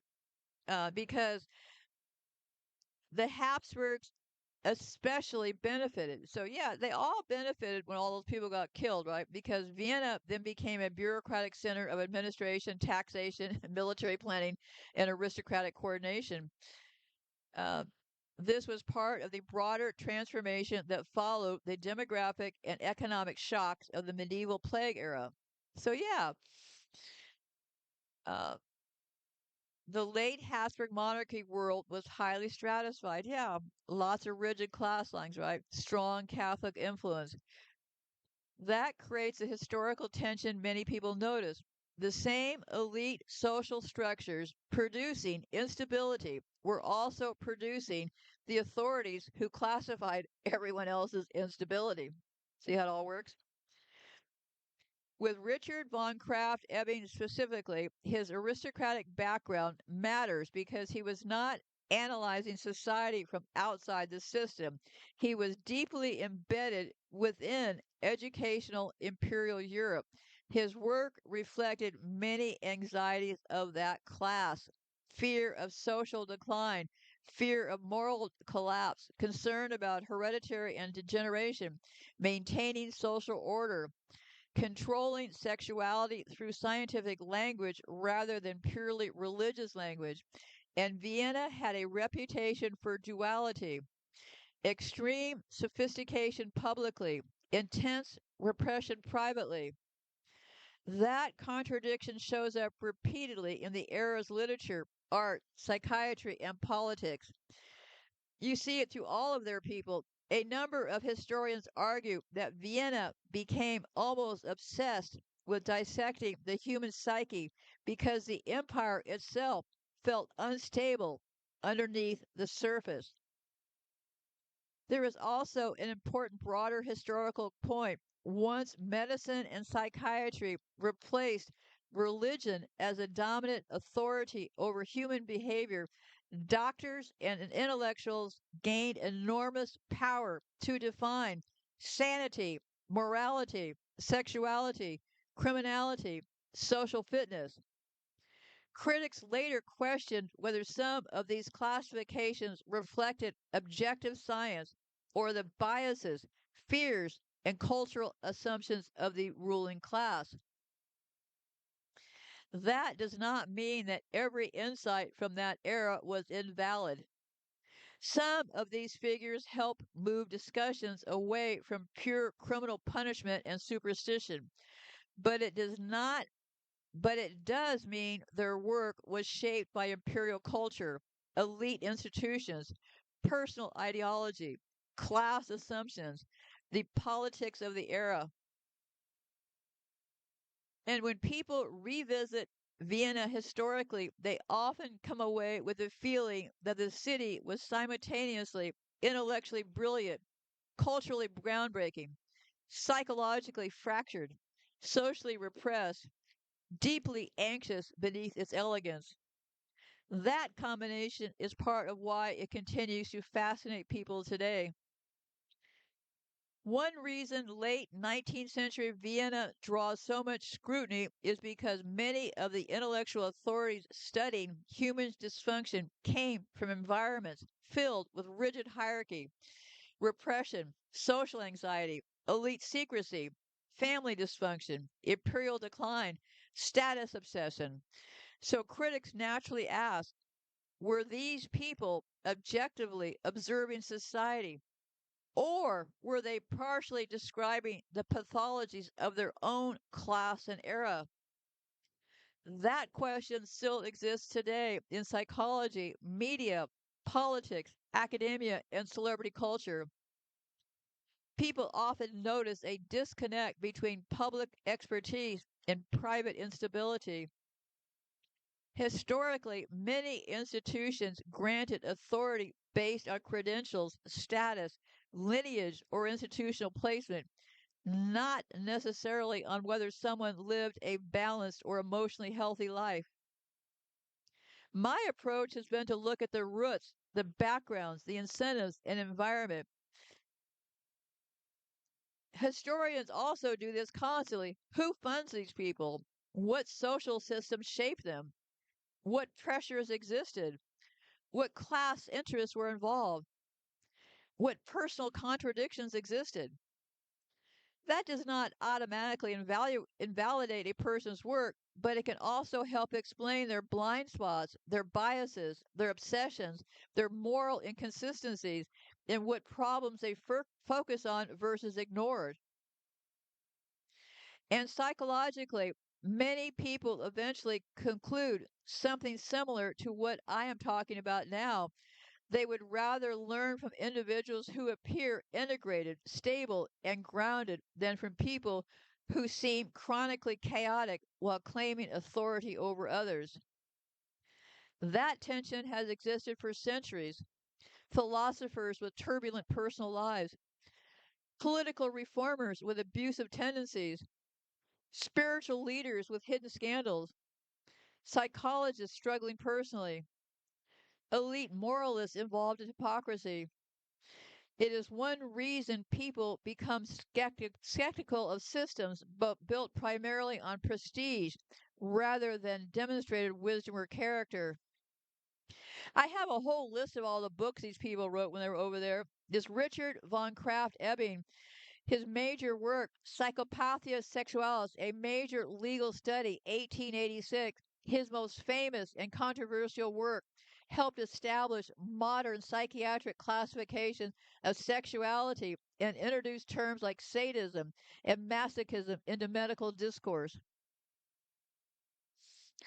He also did textbooks on insanity based on clinical observations for practitioners. Large psychiatric reference work focused on mental illness diagnosis and institutional psychiatry. Yeah, they all did it. This other guy, I can't even pronounce her name. Clinical study of melancholy and depression. This other guy did a study on nervousness, focused on nervous exhaustion, anxiety, and psychological collapse common in industrial modernity. Yeah, all these people that were, I would have to say, and I'm not going to keep repeating this, you're going to have to decide for yourself. I would have to say something was wrong with these people to start with, right? I don't think that's like saying, oh, that's an astute observation. Something was definitely, these people were inbreeding, they were stealing, they were doing all this stuff. Something was wrong with them. So to think that all of our current information came from this core element, to me, is quite, well, it's very telling. Look at the people in charge right now. They're running around talking about building ballrooms and stuff. We're back in the days of Vienna, right? So, what makes this list historically striking is that you can see the birth of modern psychiatric authority happening in real time. Sexuality, criminality, hypnosis, trauma, nervous disorders, identity, morality, and legal responsibility all become medicalized and classified during the 1800s in Vienna and the broader Austro German intellectual world. They brought us all of that stuff. Here's what they claim. They claim before modern psychology in many ancient societies, children were viewed differently than today.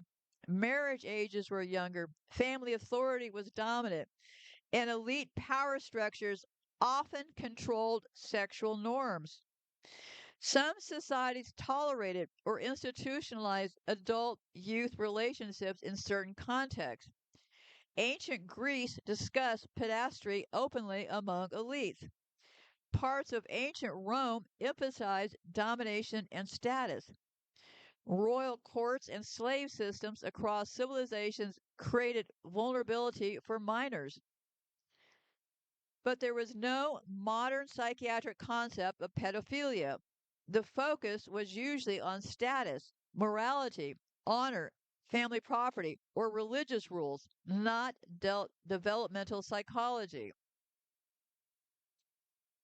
So, under the medieval and religious eras, they increasingly regulated sexuality publicly. Christians, Islamic, and other legal traditions from the 500s to the 1700s generally prohibited sexual acts involving children, though enforcement varied widely by class, gender, political influence, and local custom.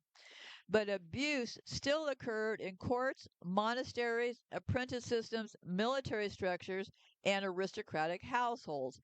Much became less openly discussed and more concealed.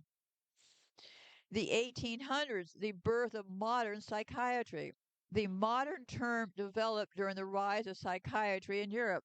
The word pedophilia comes from Greek roots. Pi, pios means child. Philia means affection or love. In the late 19th century, European psychiatrists began categorizing sexual behaviors and attractions scientifically. One important figure, Richard von Krafft-Ebing, his 1886 book Psychopathia Sexualis attempts to classify various sexual disorders and behaviors, including attraction to children. This was one of the first major medical frameworks treating such attraction as a psychiatric phenomena rather than only sin, crime, or a moral failing. What makes Richard von Krafft-Ebing so historically important and controversial is that he sits right at the intersection of late 19th century Vienna psychiatry, sexuality, criminal law, aristocratic Europe, and the birth of modern scientific classifications of human behavior. And Vienna at that time was not just another city. Vienna was becoming a laboratory for modern psychology, psychiatry, propaganda, class systems, and social control. You had Freud, Krafft-Ebing, Theodor Meiner, later Adler, the rise of psychoanalysis, aristocratic decline, hidden sexual cultures, Catholic conservatism mixed with elite decadence, heavy censorship publicly while private vice flourished in elite circles. That contradiction is what makes a city fascinating historically. Krafft-Ebing himself came from an aristocratic background. His family had ties to nobility under Maria Theresa and the Habsburg imperial structure. So this was not just some outsider studying deviance. He was embedded inside elite European society while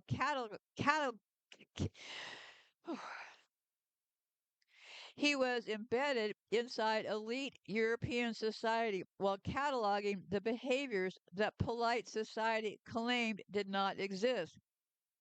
His book, Psychopathia Sexualis, became massively influential because it attempted to classify sexual behavior almost like a biological taxonomy system.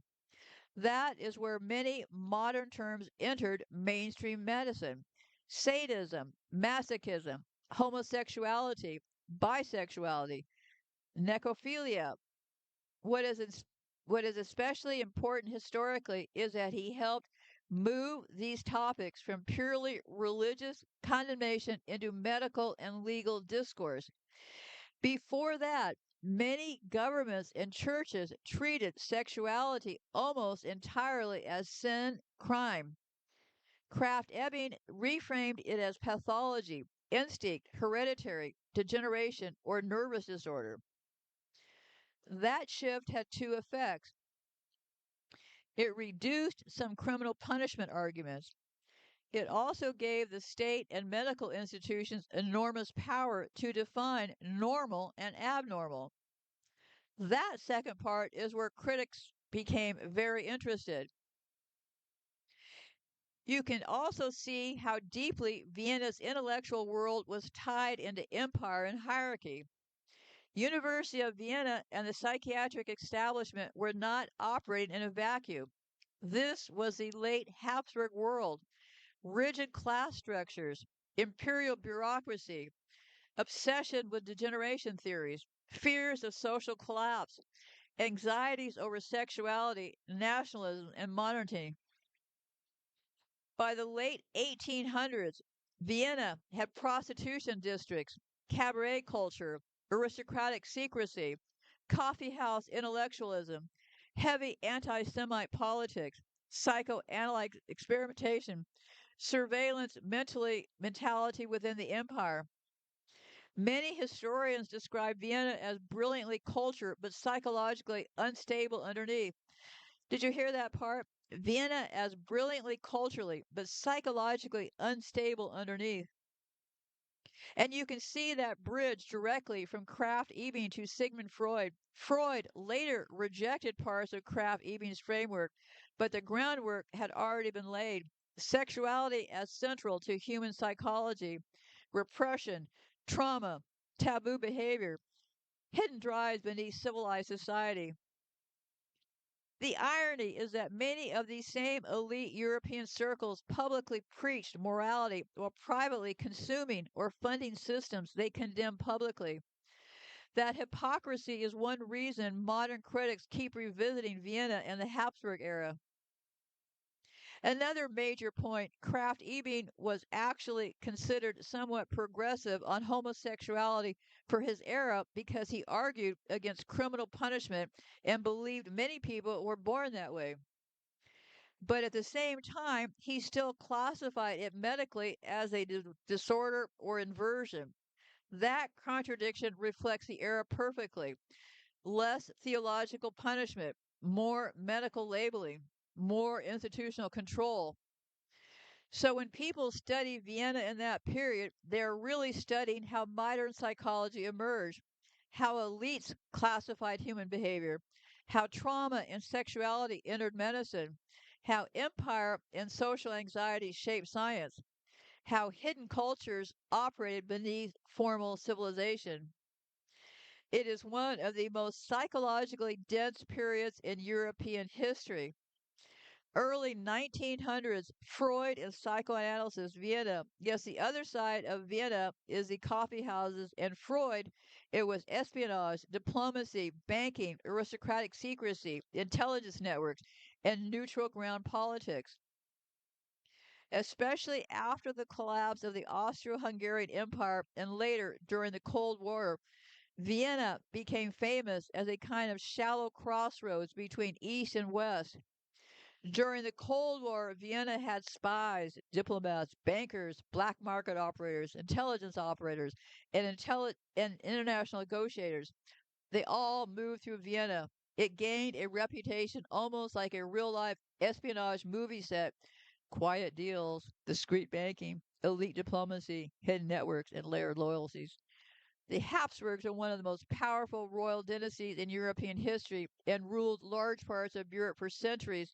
The Habsburgs rose to power in the Middle Ages. They gradually controlled territories across Austria, Hungary, Germany, Spain, Netherlands, northern Italy. Their famous strategy was let others wage war, you happy Austria marry, meaning they expanded power heavily through royal marriages and dynastic alliances. By the 1800s, their empire became the Austrian Empire, and later, after compromise with Hungary in 1867, the Austro Hungarian Empire. The empire was multi ethnic, aristocratic, highly bureaucratic, deeply hierarchical, and central around Vienna. It ruled over many groups Austrians, Hungarians, Czechs, Slavs, Croats, Serbs, Ukrainians, Poles, Jews, Italians, and others. By the late 1800s and early 1900s, Vienna became an imperial capital, elite cultural center, espionage crossroads, banking hub, and intellectual powerhouse. That environment produced was who produced Freud and all of them. One reason the Habsburg world fascinates historians is that it mixed glamour, aristocrats, repression, bureaucracy, intellectual culture, and slow international institutional decay. Many writers later portrayed it as an empire elegant on the surface but unstable underneath. A lot of famous movies came out of that era, and I am a big fan of film noir. I always have been. If you love film noir, you would love this movie. The most famous movie to come out of that, I have a whole list of them. I'm going to talk about one of them. One very famous movie that came out of that whole era was called The Third Man in 1949. This is probably the definitive Vienna film. Set in post World War II occupied Vienna, it is filled with black markets, spies, betrayal, ruined streets, sewer tunnels, and moral ambiguity. The famous Ferris wheel scene with Orson Welles becomes legendary. The movie largely created the modern cinematic version of Vienna as mysterious, intelligence heavy, and psychologically shadowed. And I have a copy of the movie down below. I found a free copy down below, but I'm still looking. I've watched part of it, but the movie I have listed down below, this Third Man movie with all these famous movie actors and stuff, it's about Vienna, but you want to watch the black and white. If you're really into film noir, you want to watch the black and white. The movie I have linked down below is the colorized version. And yeah, the whole area became very famous for movies and all that. So I need to close this file off. I'm going to close this off. I'll open up on the other side. And on the other side, I will be talking more specifically. I think we've gotten the picture here now, right? That the root of all the things they've taught us about how crazy and sick we are all got started by the same people, right? So that's why it's always important to take a look at how these things got started, because who would have guessed that Habsburgs and the people that everybody through history considered kind of, I don't know, crazy, like, right? They were the ones who actually came up with all the criteria to see if we were the crazy ones. Kind of interesting. Anyways, I'll be back on the other side.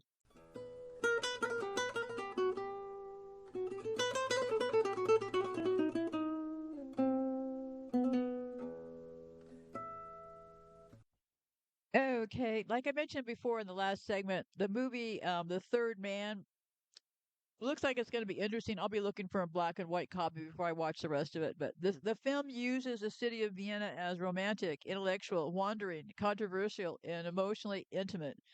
Coffee houses, streets, trains, and late night European atmosphere dominate the film. Yeah, these films are very interesting because they're trying to show us a picture of Vienna they want us to take a look at, right? One movie that looked interesting, Woman in Gold, and deals with Nazi looting, Austrian memory, art theft. Yeah.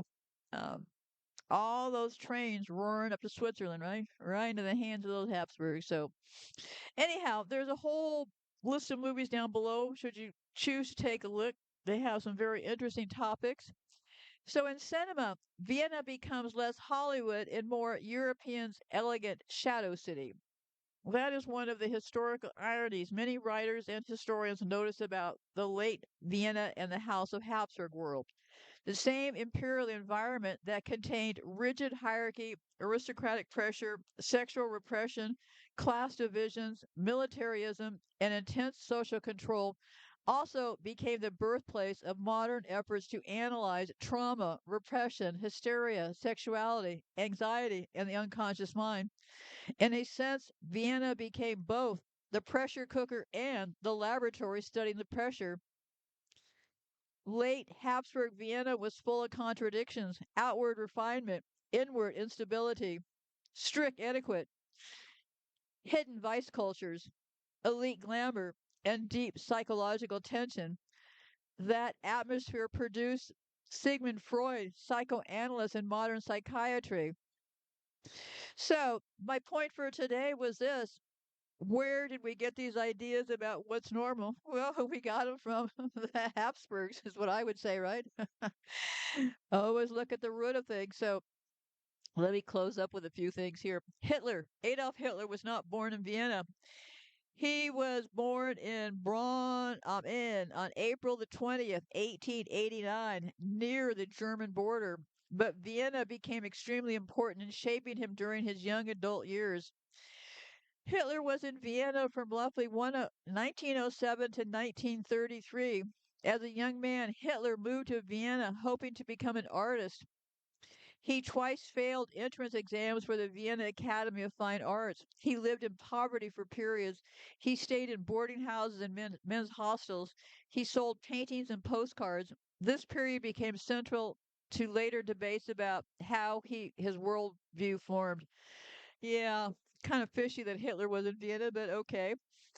So I couldn't find there is no precise public number for how many members of the House of Habsburg currently live in Vienna, partly because the family is very large and spread across Europe.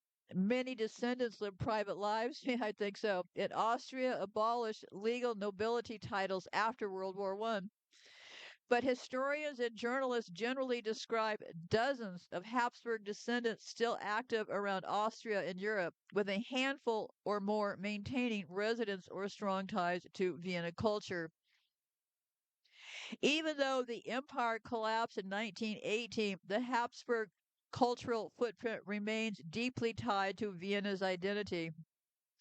One modern article described Vienna as essentially impossible to separate from Habsburg legacy because every building, church, and statue connects back to them somehow. So that is what the Habsburgs were all about over there in Vienna. And the interesting part, it wasn't until the 1970s to the 1990s. See, this is all a bit about taking their time to roll these things out and omission, right? Because there wasn't a major shift until the 70s and the 90s. And that was when research expanded on child sexual abuse trauma, grooming, PTSD, disassociation, and long term psychological harm.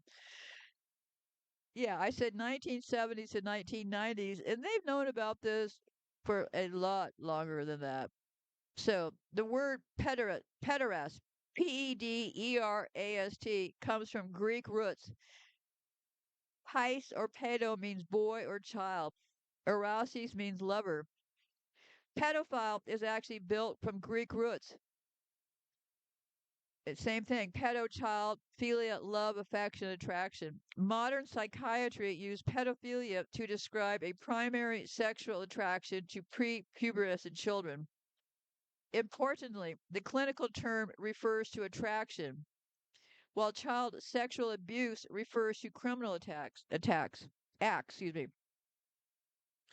Not every person diagnosed with pedophilia disorder commits abuse, and not every child abuser is clinically classified as a pedophile, thanks to all of these diagnostic terms, right?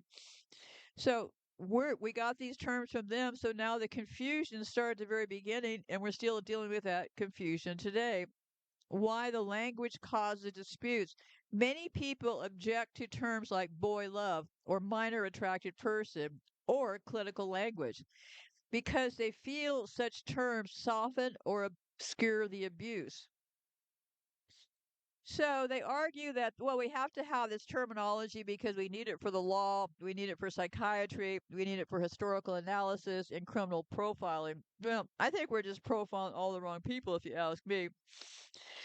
And where'd we get all this information? Well, across centuries, historians were often funded by kings, churches, empires, universities, wealthy patrons, governments, foundations, or political movements. That can shape which topics get researched, which archives are preserved, which scandals are minimized, and which interpretations become mainstream. For example, ancient court historians often wrote to glorify the rulers. Church chroniclers protected religious legitimacy. Colonial historians frequently justified the empire. Soviet historians wrote under ideological constraints. Nationalist historians in many countries omit embarrassing material. Corporate funded research can influence modern academic priorities.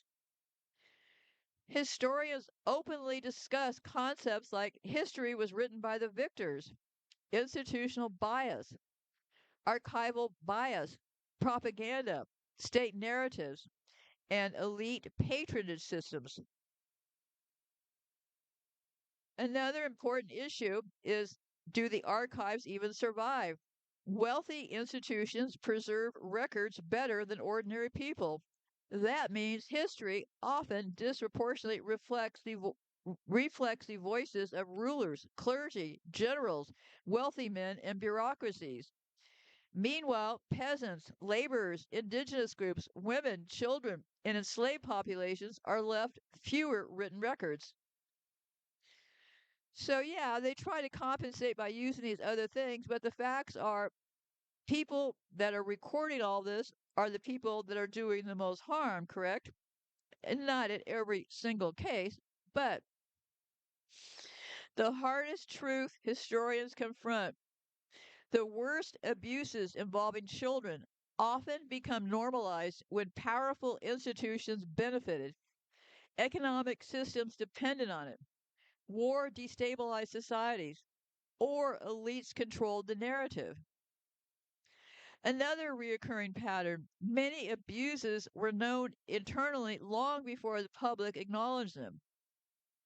Across history, abuse scandals involving children most often emerge in institutions that combine four things: power, secrecy, hierarchy, and dependence of minors on adults.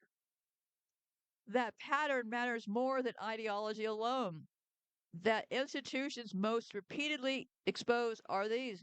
So, yeah, in many ways, servants, pages, choir boys, dancers, apprentices, enslaved youth, and poor children depend entirely on elite patrons because elites also historically controlled the police, the laws, the religion, and the records. Many accusations disappeared and were never even documented publicly. The elites have been in charge of things like the boarding schools, the indigenous residential schools, institutionalized homes, children isolated from families under total adult control is always a common factor there. The elites have always been overseen all the entertainment and the sports. Modern investigations have exposed abuse in gymnastics, footballs, Hollywood. It goes on and on. And at the top of it is always someone in the elite power structure, right?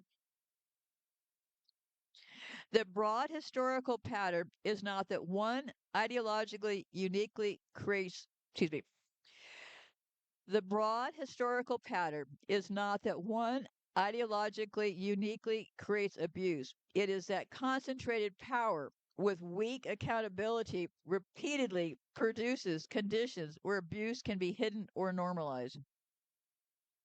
Today, modern psychology defines pedophilia as a primary sexual attraction to prepubescent children. Most societies sharply distinguish between consensual adult relations, adolescent development issues, psychiatric attraction categories, and criminal abuse involving minors.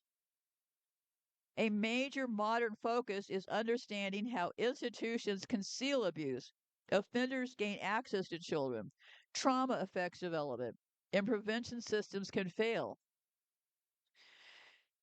And then they get into, we're starting to split hairs with this pedastry business. Here's what I want to leave with all of this. The people that have been in charge of things, the people running the churches, the courts, the kings, all of those people, the rulers, the clergy, the generals, the wealthy men, and the bureaucracies, right? And then meanwhile, the people like the peasants, the laborers, indigenous groups, women, children, and enslaved populations are often left with fewer written records. So yeah, they the victor writes the story, right? That's why it's called his story.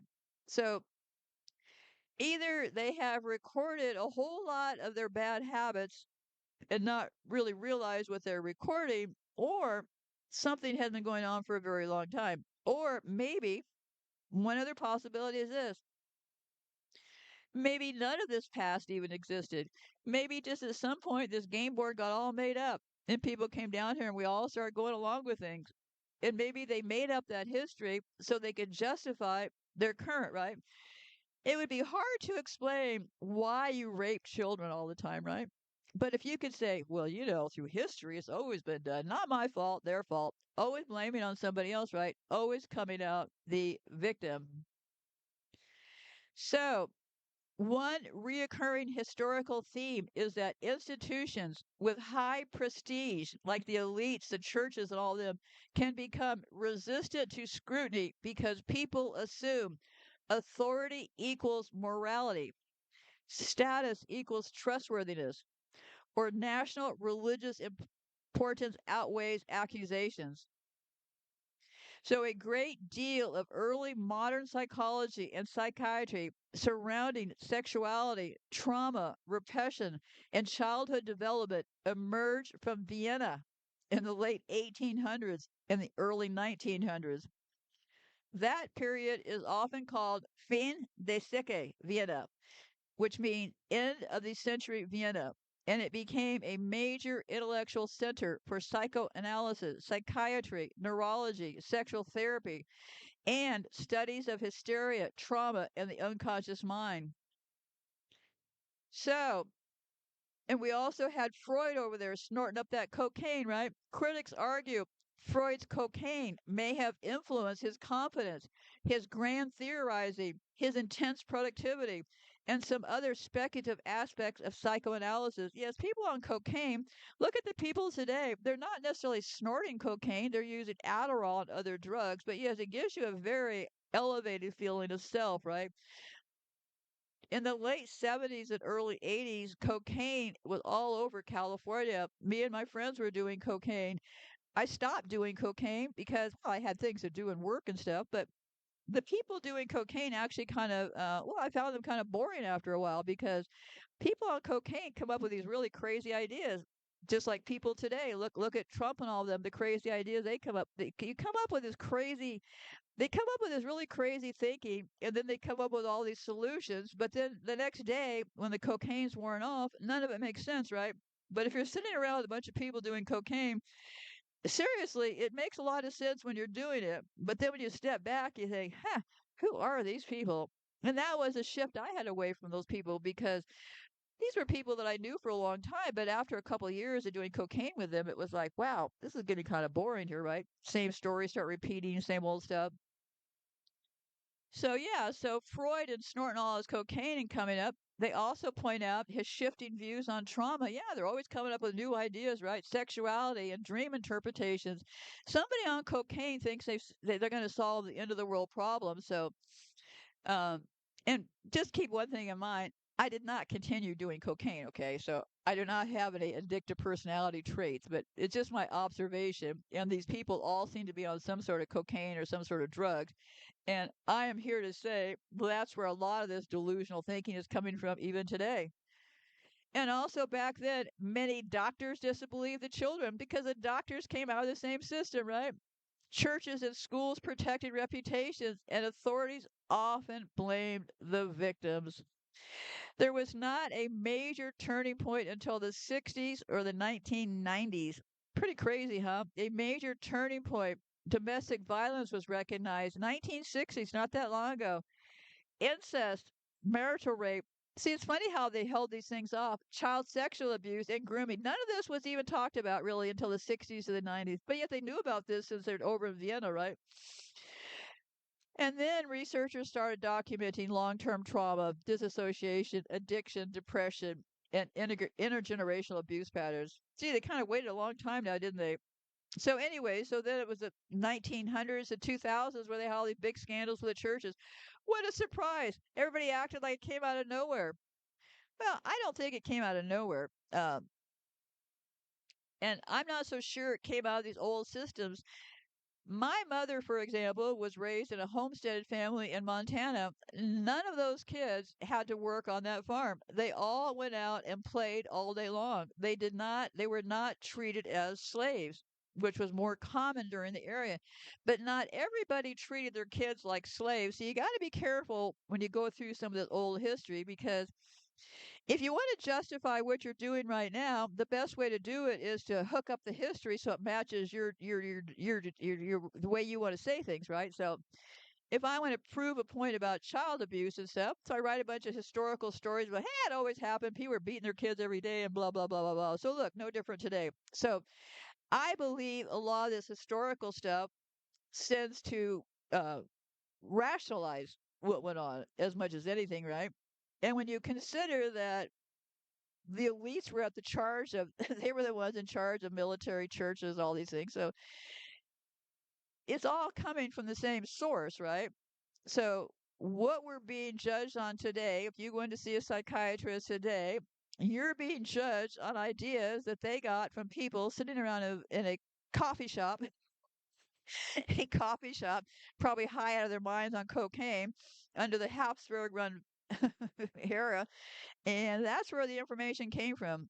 So yeah, that kind of explains why things have been so screwy all along, right? Didn't really start off with the way they said they're going to. So because really people that are poor that get do any of these crimes and stuff, well, they get offended pretty quickly, right? You'll get picked up, you'll get thrown in jail.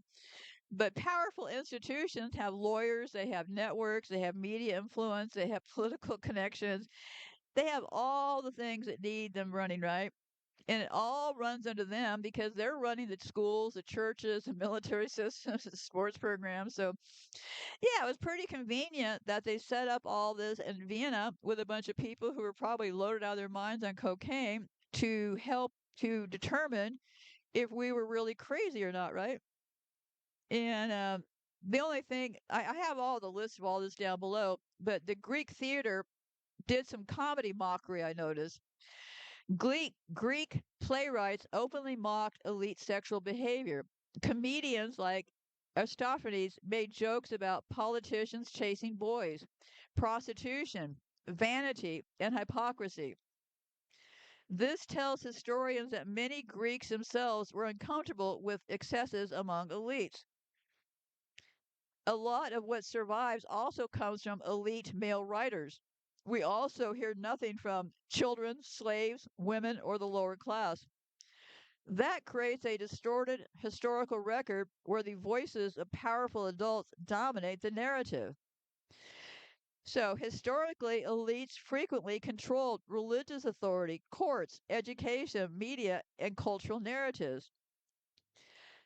That gave them enormous influence over questions like who deserves forgiveness, who gets publicly shamed, whose crimes are minimized, and whose reputations are restored. For example, monarchs claimed divine forgiveness. Churches controlled confession and absolution. Political leaders framed atrocities as necessary. Corporations rebranded scandals as mistakes. And celebrity culture often turns rehabilitation into public relations. Meanwhile, ordinary people often face much harsher consequences with fewer opportunities for redemption.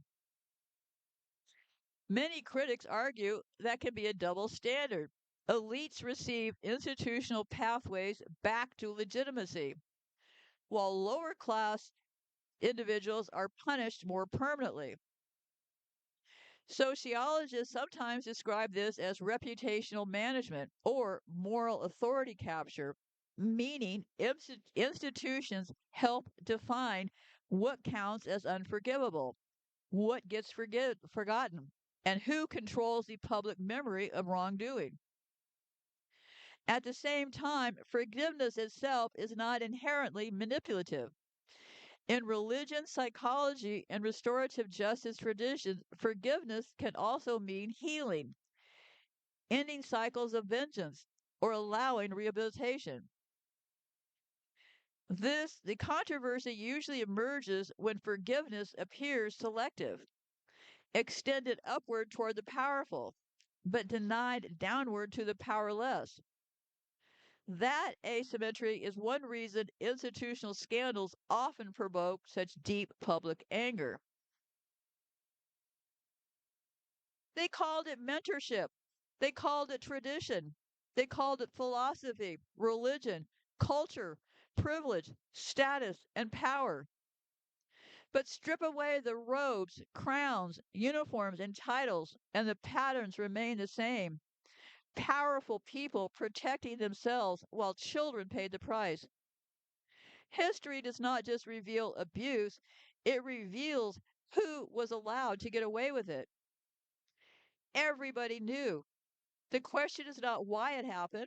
The question is why power protected it for so long.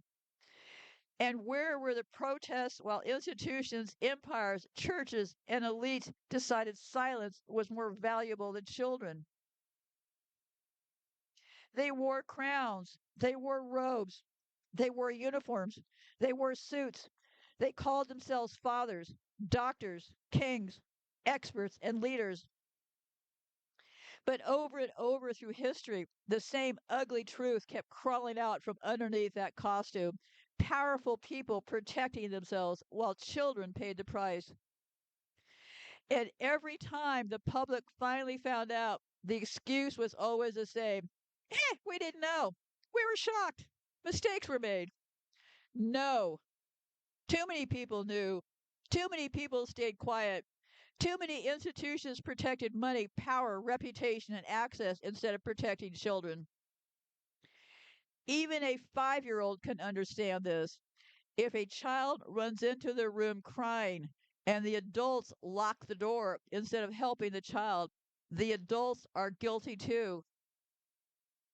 That is a story repeated across empires, churches, schools, courts, entertainment systems, political systems, and elite circles for centuries. The costumes changed, the language changed, the flags changed, but the protection racket stayed the same. And maybe the most dangerous lie ever sold to the public was this, that evil always looks like evil. I say the opposite. Evil has to come packaged looking as hell. Sometimes evil wears a tuxedo. Sometimes it carries a Bible. Sometimes evil sits behind a government desk.